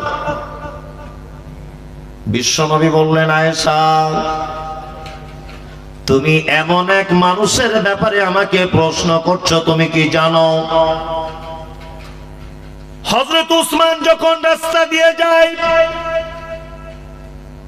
আসমানের ফেরেশতারা পর্যন্ত উসমানকে দেখে সম্মান জানায়। আয়েশা, আমি নবী, যাকে দেখে ফেরেশতারা সম্মান জানায় তাকে দেখে আমি কি একটু সম্মান জানাবো না? এর নাম উসমান। উসমান কে? পৃথিবীর এক অতুলনীয় বীর পুরুষ, তার নাম হযরত উসমান। এই দেখুন, ওনার ভালো কাজ আপনার সামনে পেশ করছি। মুসলিমরা যখন মক্কায় অত্যাচার সহ্য করতে না পেরে মদিনায় এলেন, মদিনায় আসার পরে মুসলিমরা বড় বিপাকে পড়েছে। কি? না আছে পর্যাপ্ত পরিমাণে খাবার, না আছে পর্যাপ্ত পরিমাণে পানির ব্যবস্থা। এক ইহুদির একটি কূপ ছিল, কূপটির বর্তমান নাম হচ্ছে বীরে রুমা। কি নাম বললাম? বীরে রুমা। আল্লাহ সুবহানাহু ওয়া তাআলা আমাকে বেশ কয়েকবার ওই কূপটা নিজের চোখে দেখার সুযোগ করে দিয়েছে। আলহামদুলিল্লাহ, আমি নিজের চোখে দেখে এসেছি বীরে রুমা। হযরত উসমান গেলেন ওই ইহুদির কাছে, ইহুদিকে গিয়ে বলছেন, এই তোমার কূপটা বিক্রি করবা? ইহুদি বলছে, না, বিক্রি করব না। হযরত উসমান বলছেন, তাহলে এক কাজ করো ভাই, অর্ধেক বিক্রি করো। মুসলিমরা পানির জন্য খুব কষ্ট পাচ্ছে, অর্ধেক বিক্রি করে দাও। একদিন তোমার লোক পানি নিবে, একদিন আমার লোক পানি নিবে। বলছে, না, বিক্রি করবো না। হযরত উসমান আবার গেলেন, যে বলছেন বিক্রি করবা তোমার কূপটা? তখন লোকটা 5 টাকার জিনিস দাম চেয়েছে কত? 35,000 দিরহাম। বর্তমান যার দাম 8,05,000 টাকা। আজ থেকে 1,500 বছর আগে 8,05,000 টাকা মানে সারা মুর্শিদাবাদ জেলা নয়, সারা পশ্চিম বাংলার জায়গা জমি কেনা যেত। আজ থেকে 1,500 বছর আগে 8,05,000 টাকা। হযরত উসমান একেবারে তাড়াতাড়ি রাজকোষ থেকে টাকার বান্ডিল নিয়ে এসে বলছে, নাও 35,000 দিরহাম নিয়ে নাও। 35,000 দিরহাম দিয়ে দিলেন, কূপটাকে কিনে নিলেন। হযরত উসমান 35,000 দিরহাম দিয়ে কূপ কেনার পরে বলছেন, হে মুসলিম ইমানদার, হে আল্লাহ রাসূলের সাহাবীরা, আমি উসমান আজকে থেকে এই কূপটা আমি আল্লাহর রাস্তায় ওয়াকফ করে দিলাম। আমি এর থেকে কোনো বিনিময় গ্রহণ করব না। যত খুশি মানুষ এর থেকে ওযু করবে, পানি পান করবে, ছাগল গরুকে পানি পান করাবে, গাছের গোড়াতে পানি দিবে, আমি উসমান তার থেকে 10 পয়সা কোনো রকমের বিনিময় গ্রহণ করব না। আর একটা কথা বললে আপনারা আশ্চর্য হয়ে যাবেন যে এই কথা তো জীবনে কোনোদিন শুনিনি। হযরত উসমান রাদিয়াল্লাহু তাআলা আনহু সেই যে কূপ কিনেছিলেন, সেই কূপের সাইডে খেজুরের গাছ। এখন বর্তমান 2024 সালে 1600 খেজুরের গাছ আছে। কত? 1600। আমি নিজে সেই বাগানে গিয়ে ভিডিও তৈরি করেছি, দেখবেন মোবাইলে সার্চ করে। সেই বাগানে 1600 খেজুরের গাছ আছে, সেই কূপ রয়েছে, সেই কূপের পানি দিয়ে আজও পর্যন্ত সেই খেজুরের গাছে পানি দেওয়া হয়। আর ওই খেজুর গাছ থেকে যে টাকা ইনকাম হয়, সেই টাকা এতিম অসহায় দুস্থ মানুষদের মাঝখানে বিলি বন্টন করা হয়। আর একটা মজার কথা বলি, ওই খেজুর গাছ থেকে যে টাকা ইনকাম হয়, ওই টাকা দিয়ে মসজিদে নববীর সামনে 5 তলা একটা বিল্ডিং করা হয়েছে, যে বিল্ডিংটির নাম হচ্ছে সাইয়েদুনা উসমান। ওই বিল্ডিং থেকে খেজুরের বাগান থেকে যে টাকা ইনকাম হয়, ওই টাকা জমা হয় হযরত উসমানের অ্যাকাউন্টে। আপনি বিস্ময়ে বিভূত হবেন। আজ থেকে 1,500 বছর আগে একজন মানুষ, নাম তার হযরত উসমান রাদিয়াল্লাহু তাআলা আনহু, ওনার নামে আজও পর্যন্ত সৌদি আরবের মাটিতে ব্যাংকে অ্যাকাউন্ট খোলা আছে।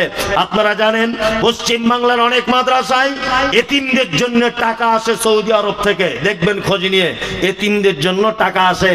এই এতিমদের জন্য যত টাকা আসে সৌদি আরব থেকে, এর 95% টাকা হযরত উসমান গনি রাদিয়াল্লাহু তাআলা আনহুর অ্যাকাউন্ট থেকে আসে।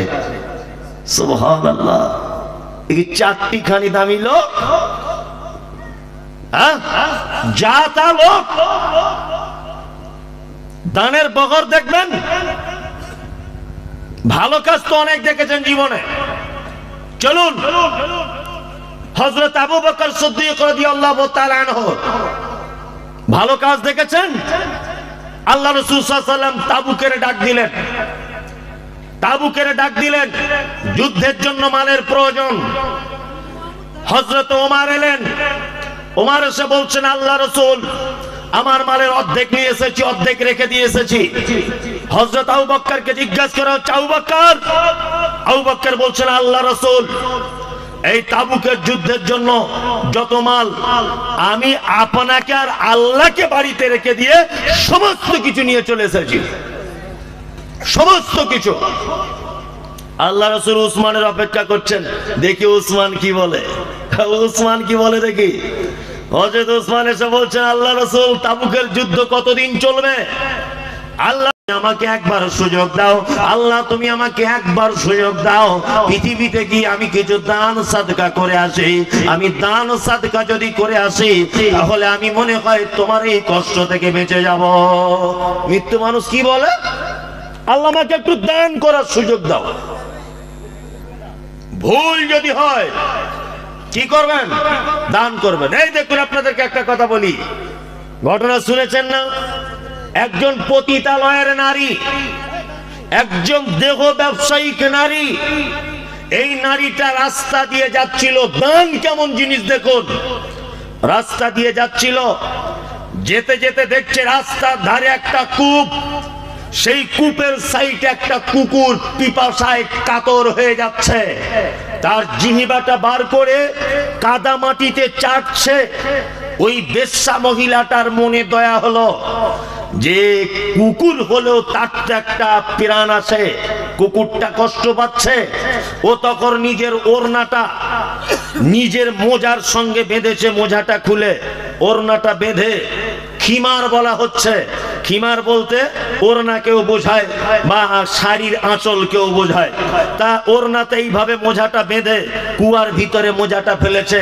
মোজাটাতে যে পানি উঠেছে ওই পানিটা কোন রকম করে কুকুরকে পান করিয়ে দিয়েছে।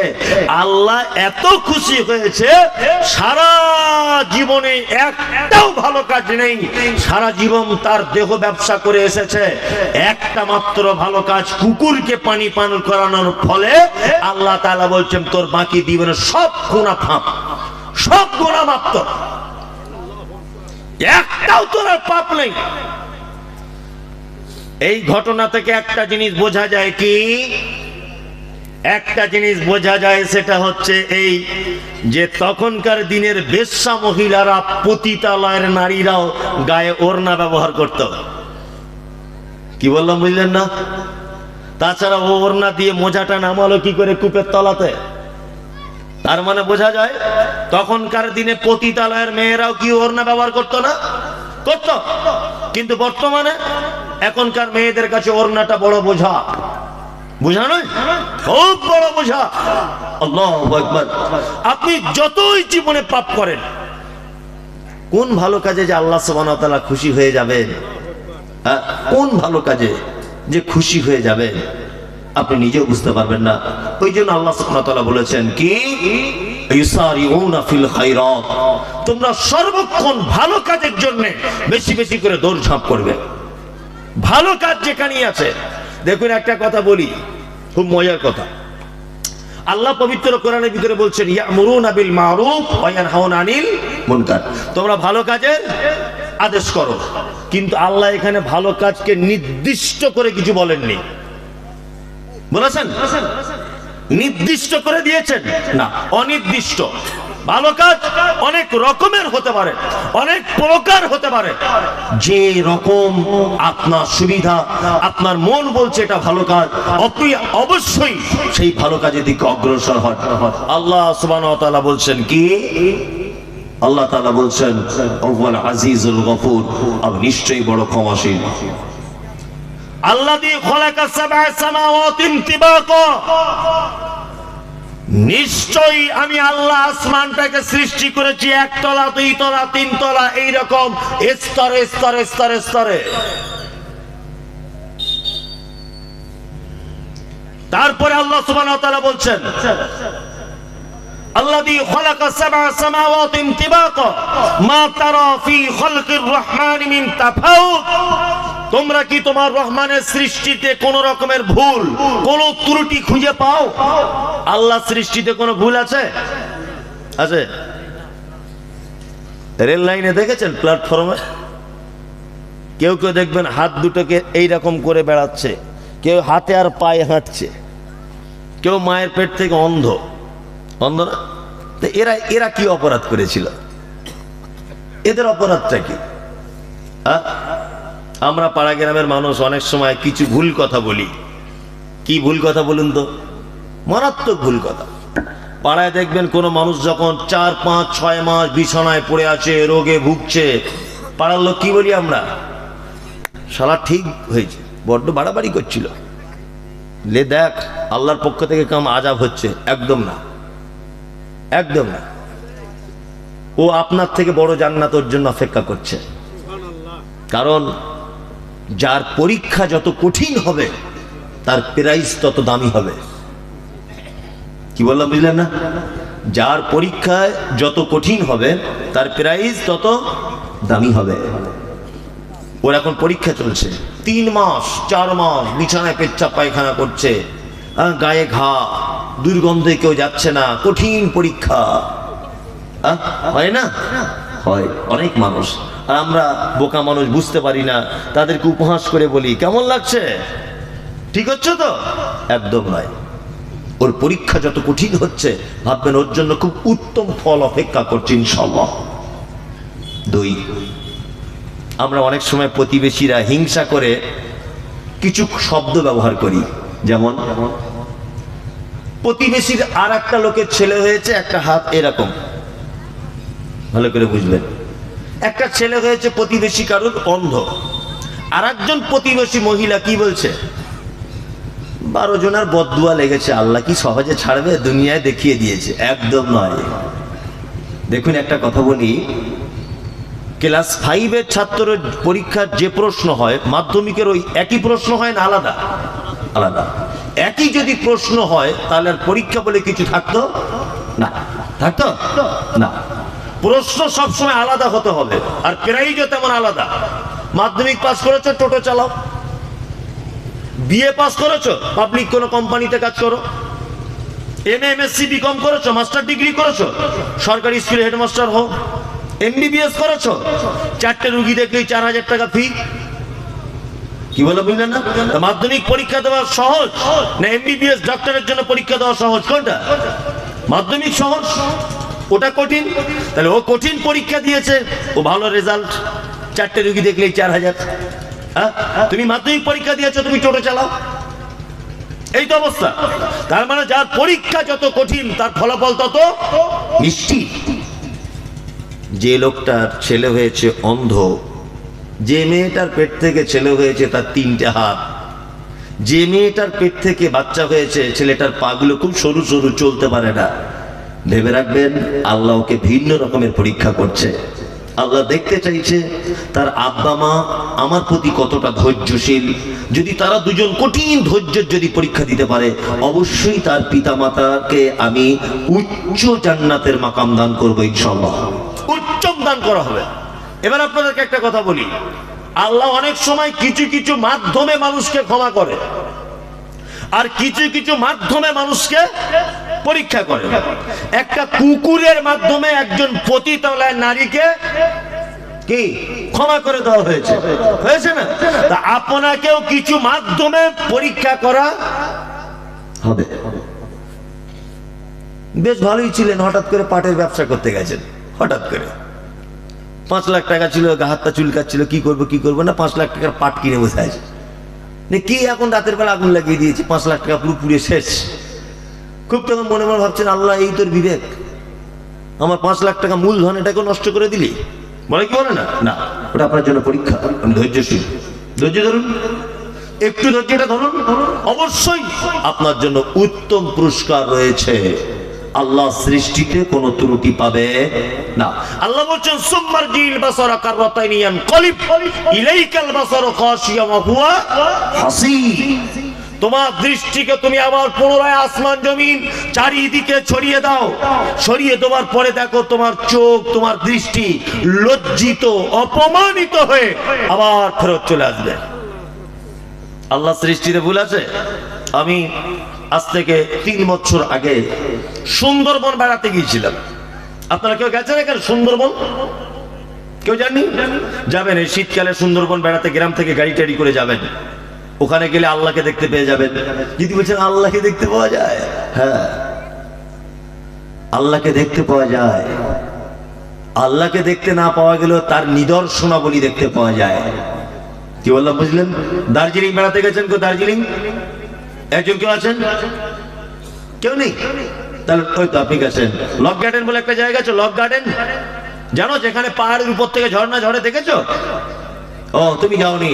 আমি তো প্রায় যাই দার্জিলিং এ বেড়াতে। লক গার্ডেন বলে একটা জায়গা আছে, পাহাড়, পানি শোষণ করতে পারে না, পারে না। তারপরেও দেখতে পাচ্ছি প্রচন্ড রোদ্দুর, কোনো দিকে কোনো পানি নেই, পাহাড় থেকে ঝরে ঝর্ণা ঝরেই যাচ্ছে। তা আমি মনে কৌতূহলী হলো, ওখানকার একটা স্থানীয় লোককে জিজ্ঞেস করছি, চাচা এই পানিটা কি কোনোদিন বন্ধ হয় না? লোকটা বলছে আমার 60 বছর বয়স, আমি জন্ম থেকে দেখছি পানি ঝরেই যাচ্ছে। কোথা থেকে যে পানি আসে আর কোথায় যে চলে যায় আমরা কেউ জানি না। এর পিছনে কে আছেন?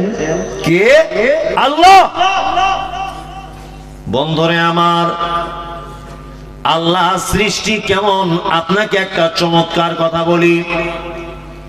সুন্দরবনে গেলাম, 3 দিন আমরা স্টিমারের উপরে থাকলাম, আমার সব ফ্যামিলি নিয়ে চলে গেলাম।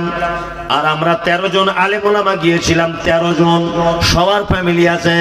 আর আমাকে মাঝে সাঝে বক্তা লোক বলে নামাজ পড়াতে দিত, আপনি নামাজটা পড়ান। আমি স্টিমারে নামাজ পড়াতাম, আর চারিদিকে দেখতে পেতাম কোটি কোটি রকমের গাছ, গাছে ভরা গোটা সুন্দরবন। আর চারিদিকে আছে নদী, আর মাঝখানে রয়েছে জঙ্গল, জঙ্গলের ভিতরে রয়েছে বাঘ, জঙ্গলের ভিতরে রয়েছে হিংস্র প্রাণীরা।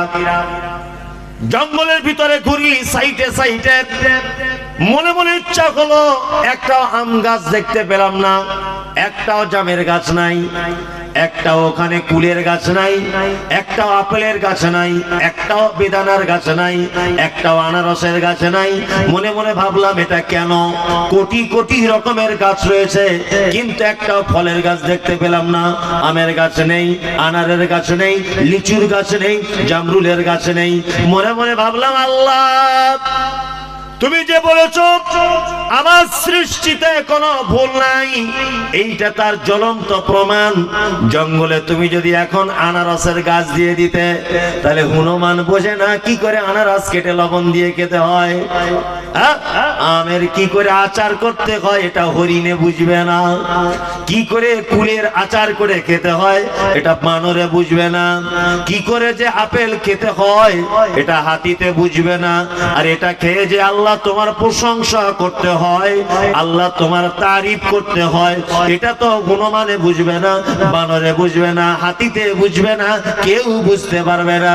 কিন্তু আল্লাহ তুমি যাবতীয় ফলের গাছগুলো তুমি কোথায় দিয়েছ? না তুমি মুর্শিদাবাদে আমের গাছ দিয়েছ। বান্দা আম ছোট হলে কেটে মা বোনেরা বাড়িতে আচার তৈরি করে রাখবে, টক টক গরম ভাত দিয়ে খাবে। এ পদ্ধতি আল্লাহ মানুষ জানে, মানুষ ছাড়া পৃথিবীর কেউ পদ্ধতি জানে না। আম যদি গাছে একসাথে পাকাতে যায় সব আম পেকে পড়ে যাবে, একটাও খাওয়া হবে না। ওই জন্য পাকার আগে গাছ থেকে পেড়ে কার্বাইড দিয়ে বা ঔষধ দিয়ে তাকে পাকিয়ে জুত করে মানুষ খাবে আর তোমার প্রশংসা করবে। ওই জন্য যত ফলের গাছ সব মানুষ যেখানে বসবাস করে সেখানে দিয়েছ। আর তুমি আগাছা গাছ দিয়ে গোটা সুন্দরবনকে তুমি সাজিয়ে দিয়েছ। গোটা সুন্দরবন আগাছা দিয়ে সাজানো, ফলের গাছ দিয়ে সাজানো কোথায়? মুর্শিদাবাদ। কারণ গাছে আম হবে, খাবে আর কি বলবে আলহামদুলিল্লাহ। সৃষ্টিতে কোনো ভুল পাবে না। দার্জিলিং এ বেড়াতে গেছি, ওখানে দেখছি যে একটা কুকুর রাস্তাতে ঘুরছে। আপনি এখনই মোবাইলে সার্চ করুন কাশ্মীরের কুকুর বা দার্জিলিং এর কুকুর দেখতে চাই, তাদের গায়ের লোমগুলো 1 বিঘা করে বড়। আল্লাহু আকবার। অবাক হচ্ছে আমি গিয়ে, কি ব্যাপার আমাদের ওখানকার কুকুরগুলোর গায়ের লোম ছোট, এখানে কেন বড়? মনে মনে ভাবলাম তাই তো, পশ্চিম বাংলার আবহাওয়া এমন এক আবহাওয়া যে এখানে বরফ পড়ে না, এত গরম পড়ে না যে মানুষ হার্ট ফেল করে মারা যায়। এমন একটা মিডিয়াম পজিশনে আমরা বসবাস করি, না আমরা এসিতে থাকতে হয়, না আমাদেরকে একেবারে হিটার জ্বালিয়ে রাতের বেলায় শীতের দিনে ঘরের ভিতরে থাকতে হয়। এই রকম শীতও পড়ে না, অতিরিক্ত গরমও পড়ে না। ওই জন্য আমাদের এখানকার কুকুরের, আমাদের এখানকার ছাগলের, আমাদের এখানকার গরুর গায়ের লোমগুলো ছোট ছোট। কিন্তু কাশ্মীরের মাটিতে, ওই আপনার দার্জিলিং এর মাটিতে সর্বক্ষণ যেন বরফে ঢেকে যায়। ওই জন্য আল্লাহ বলছেন মানুষের টেকনোলজি রয়েছে, ও ঠান্ডার কারণে বাড়িতে হিটার জ্বালিয়ে দিবে। কুকুর তো আর হিটার জ্বালাতে পারবে না, ছাগল হিটার জ্বালাতে পারবে না, গরু হিটার জ্বালাতে পারবে না। ওই জন্য আমার নাম হলো আল্লাহ। আমি আগে থেকে ওদের গায়ে কম্বলের মতো করে চাপিয়ে দিয়েছি, যাতে তারা শীতকালীন এলাকায় বসবাস করার কারণে তারা যেন ছটপট করে যেন মারা না যায়।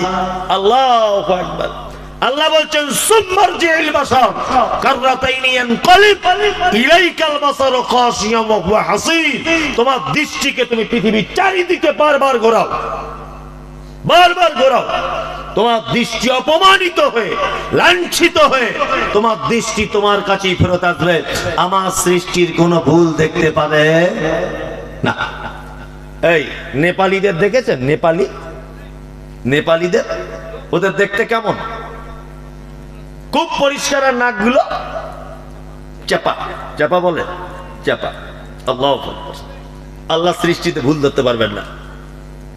আচ্ছা বলুন, আপনাদের কুচগিরিয়ার কোনো মেয়ের যদি নাকটা এরকম হয় চাপা, আর কোনো ভালো ছেলেকে যদি বলা হয় তুমি তাকে বিয়ে করো, সহজে পছন্দ হবে? হবে? হবে না।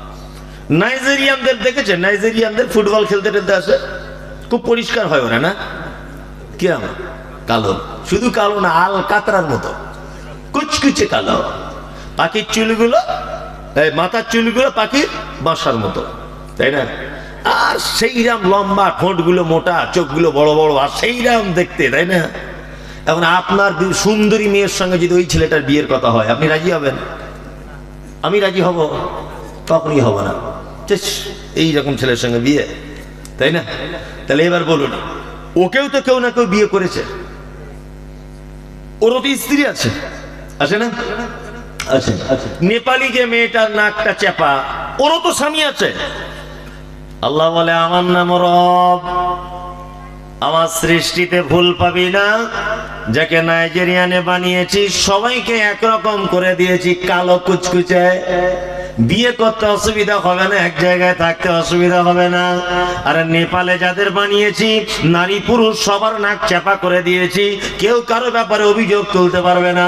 কিন্তু তোমার বাড়ি কুচগিরিয়ায়, তুমি পশ্চিম বাংলার মুর্শিদাবাদ জেলার মানুষ, এখানকার মানুষের নাক যেমন উঁচু, তোমার বেটির নাকও তেমন উঁচু, তোমার বেটার নাকও তেমন উঁচু, সবার নাক তেমন উঁচু করে দিয়েছি। এখানকার মানুষের সাইজ যেমন, তোমার বেটার সাইজটাও তেমন করে দিয়েছি। তোমার জন্য যেমন ধরনের মেয়ে দরকার, যেমন সাইজের, তেমন মেয়ে কুচগিরিয়াতে রেডি করে রেখে দিয়েছে। আমার সৃষ্টিতে কোনো ভুল পাবে না, কোনো ভুল পাবে না। শুধু এই নয়, সৃষ্টিতে ভুল নয়, সৃষ্টিতে রয়েছে এক আশ্চর্য শিক্ষা। আচ্ছা বলি আপনাকে, এই যে মোবাইলের এটা কভার, আচ্ছা বলুন তো এই কভারটা তো কোনো ডাইসে তৈরি করা হয়েছে? আচ্ছা এই ডাইসের সিস্টেম হচ্ছে এইখানটাতে এরকম গর্ত করা থাকবে, ফাঁকা করা থাকবে। এই ডাইসের ক্ষমতা হবে এই জায়গাটা আর একটা ফুটো করে দিতে না। কি করতে হবে তাহলে? অন্য ডাইস ব্যবহার করতে হবে, তাই না? একই ডাইস থেকে একরকম প্রোডাক্ট কে বার হবে, তাই না? কিন্তু আল্লাহ সুবহানাহু ওয়া তাআলা কেমন ডাইস ব্যবহার করেছেন দেখুন। আপনি মসজিদে বসে আছেন, আপনার বড় মেয়ে নাম ধরে ডেকে বলছে আব্বা, মা তোমাকে বাড়িতে ডাকছে। আপনার মেয়েকে দেখার প্রয়োজন নাই, আপনি গলার আওয়াজ শুনে বুঝতে পেরে যাবেন এটা আমার বড় মেয়ে নাসিমা। আপনি যেতে দেরি করছেন, আপনার মেজো মেয়ে এসে বলছে আব্বা মা তোমাকে ডাকছে, তার নাম কারিমা, তার দেখার প্রয়োজন হবে না, তার গলার আওয়াজ শুনে বুঝতে পেরে যাবেন এর নাম কারিমা। চারটে মেয়ে চারবার এলো, একজনেরও দেখার প্রয়োজন হবে না, গলার আওয়াজ শুনে বুঝতে পেরে যাবেন আমার বড় মেয়ে নাসিমা, মেজো মেয়ে কারিমা, সেজো মেয়ে আয়েশা, ছোট মেয়ে খাদিজা। গলার আওয়াজ শুনে বুঝতে পেরে যাবেন। বাড়িতে চলে গেলেন, আপনার স্ত্রী বলছে তাড়াতাড়ি করে খেতে বসো। খেতে বসেছেন আপনি, আপনার চারটে মেয়ে চারিদিকে খেতে বসেছে। একজনা বলছে মা আমি আচার খাবো, আর একজনা বলছে মা ডালে কেন তুমি টক দিয়ে দিলে, টক পছন্দ করি না। আর একজন বলছে মা পোলাও করো মিষ্টি দিয়ে, আর একজন বলছে মা একটু নিম পাতা তিতো করলে ভালো হতো না। মানে একই মেশিনের প্রোডাক্ট একই জায়গা থেকে পৃথিবীতে এসেছে, একজন নারী আর একজন পুরুষ থেকেই তারা চারজন পৃথিবীতে এসেছে। চারজনের দেখতে আলাদা, চারজনের চাহনি আলাদা, চারজনের রুচি আলাদা, চারজনের কি আপনার চলন আলাদা, চারজনের গলার কণ্ঠস্বর আলাদা, চারজনের পছন্দ আলাদা, চারজনের রুচি আলাদা, চারজনের চার রকম সবকিছু, একজনের সঙ্গে আর একজনের সঙ্গে কোনো মিল নাই। ওই জন্য কবি বলেছেন মিলে নাই রে চেহারাতে আর নেই কো গলার সুরে, অদ্ভুত তোমার কারিগরি আল্লাহ দেখেছি সোহাগে ভরে। কারোর সঙ্গে কারোর মিল নাই, একজনের পছন্দের সঙ্গে আর একজনের পছন্দ হবে না। আল্লাহ তাআলা বলছেন ফারজিল বাসারা আল তারা মিন ফুতুর সুম্মারজিল বাসারা কাররাতাইনি ইয়ানকালিব। আমার সৃষ্টিতে ভুল তো দূরের কথা, কারোর সঙ্গে কারোর এক পাবে না। কি আশ্চর্য সৃষ্টি! ডান হাতের এই আঙুলটা দিয়ে মোবাইলের ফিঙ্গারপ্রিন্ট করা আছে, বাম হাতের আঙুলটা চাপিয়ে দেখুন তো দেখি কেমন খোলে। মোবাইল আপনার, হাত আপনার, আঙুল আপনার, অথচ খুলবে না। খুলবে মানে আঙুলের যে ছাপগুলো, এইগুলো কোন আঙুলের সঙ্গে কোন আঙুলের মিলবে না। আল্লাহ, আপনাদেরকে আলোচনা করতে গেলে কোরআনের একটা একটা আয়াত বলে বলে অনেক সময় নষ্ট হয়ে যাবে, চলে যাবে, রাত্রি অনেক হয়েছে। এটা মসজিদের উন্নতি কল্পে জলসা, এটাও আমার একটা দায়িত্ব এবং কর্তব্যের ভিতরে যে শেষের দিকে কিছু বলাটা খুব প্রয়োজন মনে করছি। আমার দিকে ফিরুন, এবার আপনাদেরকে একটা চমৎকার হাদিসের অংশ বলছি, পুরো হাদিসটা নয়। আচ্ছা, বাড়িতে দেখবেন আমাদের এই বাথরুম ঘরে, আমাদের রান্নাঘরে, আমাদের শোয়ার ঘরে এই একটা মৌমাছির মতো একটা মাছি কিছু মাটি তুলে ঘর তৈরি করে, দেখেছেন? কি মাছি বলে ওটা? যাই হোক, কোথাও বিভিন্ন জায়গায় বিভিন্ন রকমের নামে ডাকে। যাই হোক, তা ওই মাটির ঘরটা কতটা উঁচু হয়? সামান্য 1 ইঞ্চি হবে হয়তো, তাও হবে না, হাফ ইঞ্চি, তাই না? আল্লাহ রাসূল সাল্লাল্লাহু আলাইহি ওয়াসাল্লাম তিনি বলছেন, কি বলছেন? আল্লাহ রাসূল বলছেন কেউ যদি তার টাকা দিয়ে মসজিদের এই মৌমাছির মতো প্রাণীর মাটি উঁচু করে ঘর, এর থেকে যদি উঁচু একটু কিছু তৈরি করে দেয় বা এর মতো যদি একটু উঁচু করে দেয় তার নিজের অর্থ দিয়ে মসজিদকে, আল্লাহ তার জন্য জান্নাতে রাজপ্রাসাদ রেডি করবে। সুবহানাল্লাহ বললেন না? না, টাকার ব্যাপার আছে তো সুবহানাল্লাহ বলা যাবে না। মানে এত লোক বোকা থাকে। এবার একটা কথা বলি, আচ্ছা আমরা ব্যবসা করব এখন, বলুন তো পৃথিবীতে কার সাথে ব্যবসা করলে ঠকায় না? কার সাথে? আল্লাহর সাথে। আপনি আমার সাথে ব্যবসা করুন, কোনো না কোনো হিসাব পাতি গন্ডগোল এদিক ওদিক করে 2 নম্বরই করে ঝেড়ে দেওয়ার চেষ্টা করব, করবে কি করবো না? আল্লাহর সাথে যদি ব্যবসা করেন ঠকাবে? ঠকাবে না। এবার আর একটা কথা বলি, এদিকে বেরোন, চলে তো যাবেন। আপনি পা হাত পা ঠিক করছেন, জুতো পড়ছেন, আমি বুঝতে পারছি আপনার ওসব দেখে, আপনি চলে যাবেন, যান, অসুবিধা নেই, আমার এই কথাটা শুনি অন্তত যান। এখন আপনি এদিকে ফেরুন, চাইজি আপনি এখন আপনি যে বাড়িটা বসবাস করছেন এই ভিটেটা আপনার নামে আছে? আপনার নামে তো? আপনার নামে। আচ্ছা, আপনার আগে কার নামে ছিল? বাপের নামে। বাপের আগে কার নামে? দাদুর নামে। দাদুর আগে তার বাপের নামে, তাই তো? এখন ওই তার বাপ হঠাৎ কুচগিরিয়াতে এসেছে, আপনার নাম কি? নজরুল। এসে বলছে, নজরুল তুই যে জায়গাটা বসবাস করছিস এই জায়গাটা আমার। সেই লোকটা এসেছে, অরিজিনাল তো সে মালিক। ও এসে বলছে, নজরুল তোর যে 5 বিঘে জমিতে বসবাস করছি এটা আমার, ওই আম বাগানটাও আমার। আচ্ছা বলুন তো আপনি তাকে কি করবেন? তো শালা কি, আমার নামে কাগজ, আমার নামে সবাই জমি বলছে আমার, বলবে কি বলবে না? বলবে, তাই না? তার মানে কাগজ যার, জমি তার। কিন্তু অরিজিনাল বলুন, জমিটা কোনো না কোনো একদিন ওর ছিল কি ছিল না? ছিল। এইবারে আর একটা কথা বলি, আচ্ছা আপনাদের যে মসজিদটা আছে, তার মানে ওর জমি, কিন্তু নাম পরিবর্তন হতে হতে আপনার পর্যন্ত পৌঁছেছে, ওই জন্য ও আর প্রমাণ করতে পারবে না এটা আমার। প্রমাণ করতে পারবে? এই যে মসজিদটা আপনাদের গ্রামের, আচ্ছা এই মসজিদের জায়গাটা কেউ না কেউ তো দান করেছিল।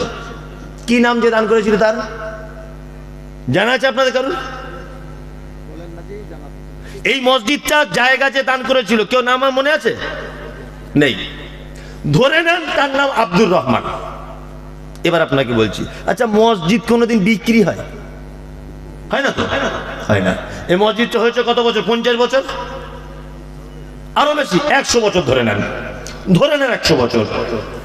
এখন 500 বছর পরে, 500 বছর পরে ওই আব্দুর রহমান বলে যে লোকটা মসজিদে জায়গা দান করেছিল, ও এখন এসেছে, এসে বলছে এই মসজিদের জায়গা আমার, আমি দান করে গিয়েছি। আচ্ছা বলুন তো এটা আব্দুর রহমানকে প্রমাণ করা যাবে কি যাবে না? অরিজিনালি যে ও দানি, এটা প্রমাণ করা যাবে কি যাবে না? মানে আপনার আমি যা বুঝতে পারছি, কুচবিহার লোক কিছুই বুঝে না। মসজিদের কাগজ পরিবর্তন হয়, হ্যাঁ? দাতা হিসেবে আব্দুর রহমানেরই নাম থাকবে, কিয়ামত পর্যন্ত আব্দুর রহমানের দাতা।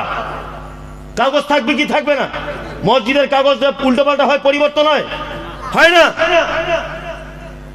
তার মানে মানুষ হিসাবে যদি আপনি আল্লাহর রাস্তায় যদি কিছু ক্ষয় করে যান, ওটা কোনোদিন নাম পরিবর্তন হবে না। কিন্তু মানুষ হিসেবে যদি আপনি আল্লাহর রাস্তায় দান না করে মারা যান, অরিসান সূত্রে সব নাম চেঞ্জ হতে হতে হতে হতে আপনি এলে যদি এসে বলেন এই জমি আমার, পাছার চামড়া তুলে দিবে। এতদিন কোথায় ছিলি? বলবে কি বলবে না? কিন্তু আব্দুর রহমান এসে এটা বলতে পারবে কি পারবে না? মসজিদ আমার, জায়গা দান করা পারবে? প্রমাণও আছে, কাগজ বার করুন, ওখানে লেখা আছে দাতা আব্দুর রহমান। এটা কিয়ামত পর্যন্ত লেখা থাকবে দাতা আব্দুর রহমান, থাকবে না? থাকবে। ওই জন্য বলছি মসজিদে দান করাই এক সাংঘাতিক ব্যবসা। ব্যবসা কার সাথে? আল্লাহর সাথে ব্যবসা, আল্লাহর সাথে ব্যবসা। আল্লাহ আপনাকে ঠকাবে না। কি বললাম বুঝলেন? আল্লাহ রাসূল বলেছেন, ঠিক মৌমাছিতে যেমন মাটি তুলে ঘর করে, ঠিক এইরকম উঁচু যদি কেউ করে দেয় মসজিদ তার টাকা দিয়ে, আমি আল্লাহ জান্নাতে তার জন্য রাজপ্রাসাদ তৈরি করে দিব। আল্লাহু আকবার। যারা এখানে বসে আছেন, আপনাদের কাছে আমি 20,000, 50,000, 1 লাখ, 2 লাখ এসব আমি চাইবো না। কারণ একই জমিতে বারবার চাষ দেওয়া ঠিক নয়। আমার আগে চাষ দিয়ে গেছে, তবে অনেক সময় তো জেলের জাল ছেঁড়াও থাকতে পারে।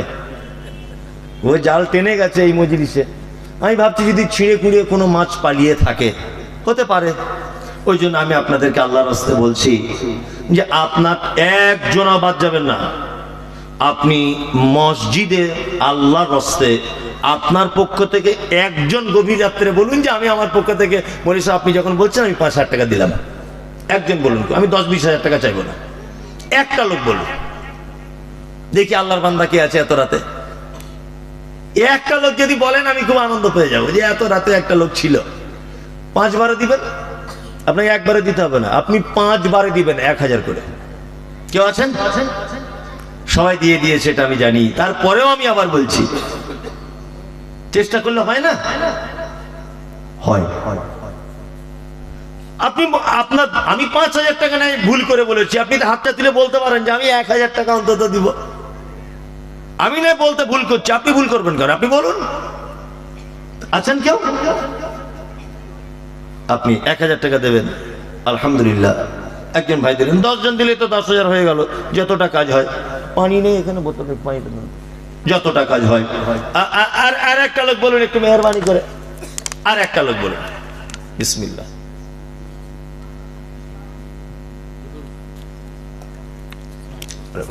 আলহামদুলিল্লাহ, আলহামদুলিল্লাহ। একজন, তা উনি দিলেন 1,000, তো 1,000 করে 2 জন হলো, আর কেউ আছেন? আপনি 5000। মাশাআল্লাহ মাশাআল্লাহ, হায়াকাল্লাহ বারাকাল্লাহ, আল্লাহুম্মা সাল্লি আলাইহি আল্লাহুম্মা বারিক আলাইহি। একজন দিলেন 5000 টাকা, তাহলে 7000 হলো। অন্তত 20,000 টাকা যদি না হয় একটা কেমন কেমন লাগে।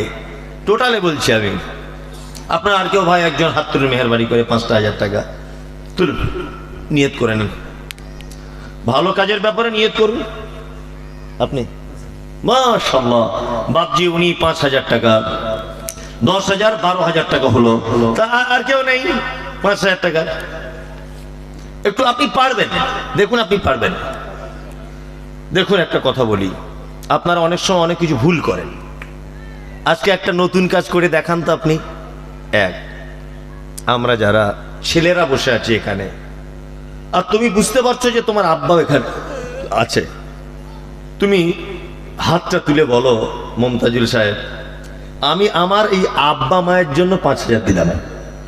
তুমি একবার বলে দেখো, তোমার আব্বা মা যদি এখানে উপস্থিত থাকে তাদের খুশিতে আজ রাতে আর ঘুম হবে না, যে না আমার ছেলেটা মানুষ করেছি, আমার ছেলে আমাদের স্বামী স্ত্রী কল্যাণের জন্য 5,000 টাকা দিয়েছে। কেউ আছেন এখানে যে আব্বা মায়ের জন্য গভীর রাত্রিরে আমার পক্ষ থেকে এটা থাকলো মসজিদে? কেউ আছেন? আছেন কেউ? আল্লাহ, 2000 তুমি কিন্তু পারতে, আমি তোমার উপরে খুব ভরসা করছিলাম, সত্যি বলছি। বারবার আমি ওর মুখের দিকে তাকাচ্ছি, ওই 5,000 বলে দিবে কিনা। বলে দাও, তুমি যা হয় হবে, দাও, 2বারে 3বারে দিবে। 2000, আচ্ছা আর 2000, তাহলে ওর সঙ্গে কেউ, তুমি 2,500 দাও, আর 2,500 টাকা কেউ একজন দিক, তুমি 2,500 দাও। হ্যাঁ আচ্ছা, ওর নাম কি? রাশিদ, 2,500 টাকা। আর একজন ভাই ওর সাথে একটু যুক্ত হয়ে যান। আপনি 2,500, তাই তো? আচ্ছা উনি 2,500। কি নাম আপনার? নজরুল সাহেব, উনি 2,500 টাকা। ইয়া রব্বানা ইয়া রব্বানা মরুর দোলাল মদের গিলাল আরে আসবে না।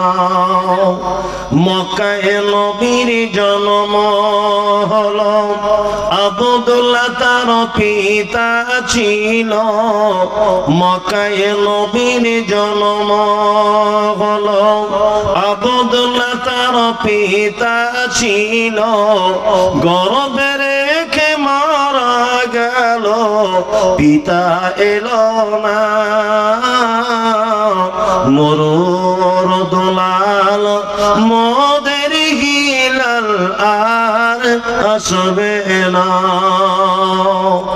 আফরিন 5,000। আফরিন, মাশাআল্লাহ, আমার মেয়ের নাম আফরিন। কে আপনার আফরিন? আফরিন মানে ইয়ে ঠিকানা। ও আফরিন, আর নাম আফিরউদ্দিন। ও আফিরউদ্দিন, সেটা বলুন। আমি ভাবছি আফরিন কোন মেয়ে হয়তো। যাই হোক, উনি 5,000 টাকা, আল্লাহুম্মা সাল্লি আলাইহি আল্লাহুম্মা বারিক আলাইহি, তাহলে 20,000 টাকা হয়ে গেল। আলহামদুলিল্লাহ। এই লাস্টের দিকে তো, ওই জন্য আমি আর চাপচুপ দিয়ে বলতে পারছি না। তারপরেও আমি আপনাদের পরিবেশ দেখে অনুভব করতে পারছি না যে এই জায়গাটা কেমন। তারপরে কালকে ডাঙ্গাপাড়ার কালেকশন দেখে আমার অনুভব হচ্ছে এই এলাকার মানুষ দান করে, সত্যি এলাকার মানুষ দানি। আলহামদুলিল্লাহ। আপনার পক্ষ থেকে আপনি 500 টাকা দিন, শেষ। আপনার পক্ষ থেকে আপনি 200 টাকা দিন, আল্লাহর রাস্তায় দিন। তবে আপনি খালি হাতে যেতে পারবেন না।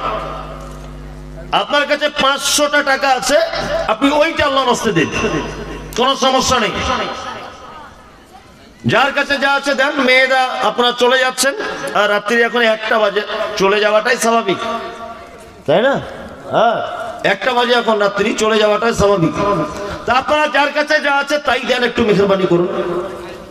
জি, সকলেই একটু অন্তত পক্ষে হাতটা মিলিয়ে যান। মাশাআল্লাহ মাশাআল্লাহ মাশাআল্লাহ মাশাআল্লাহ মাশাআল্লাহ। इरशाद के बिरिया है इलामी मुजतफा ओ तो इज़्ज़ मन तशा व तो सिल्ल मन तशा इरशाद किबरिया है एलानी मुजतफा ओ तो इज्जु मन तशा व तो जिल्लु मन तशा दीन खुदा जब तू इकलाए नबी ने पत्थर किसी ने मारा गालिद किसी ने। আসুন ভাই, যারা দিবেন তারা দেন, সকলেই দেন, আল্লাহর রাস্তায় দিয়ে দেন।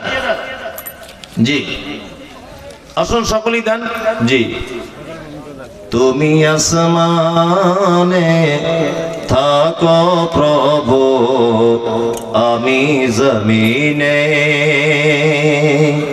তুমি আসমানে থাকো প্রভু আমি জমিনে, তবু তোমারি প্রেম জমে হৃদয় গহীনে, আমি তোমারি গোলাম গো।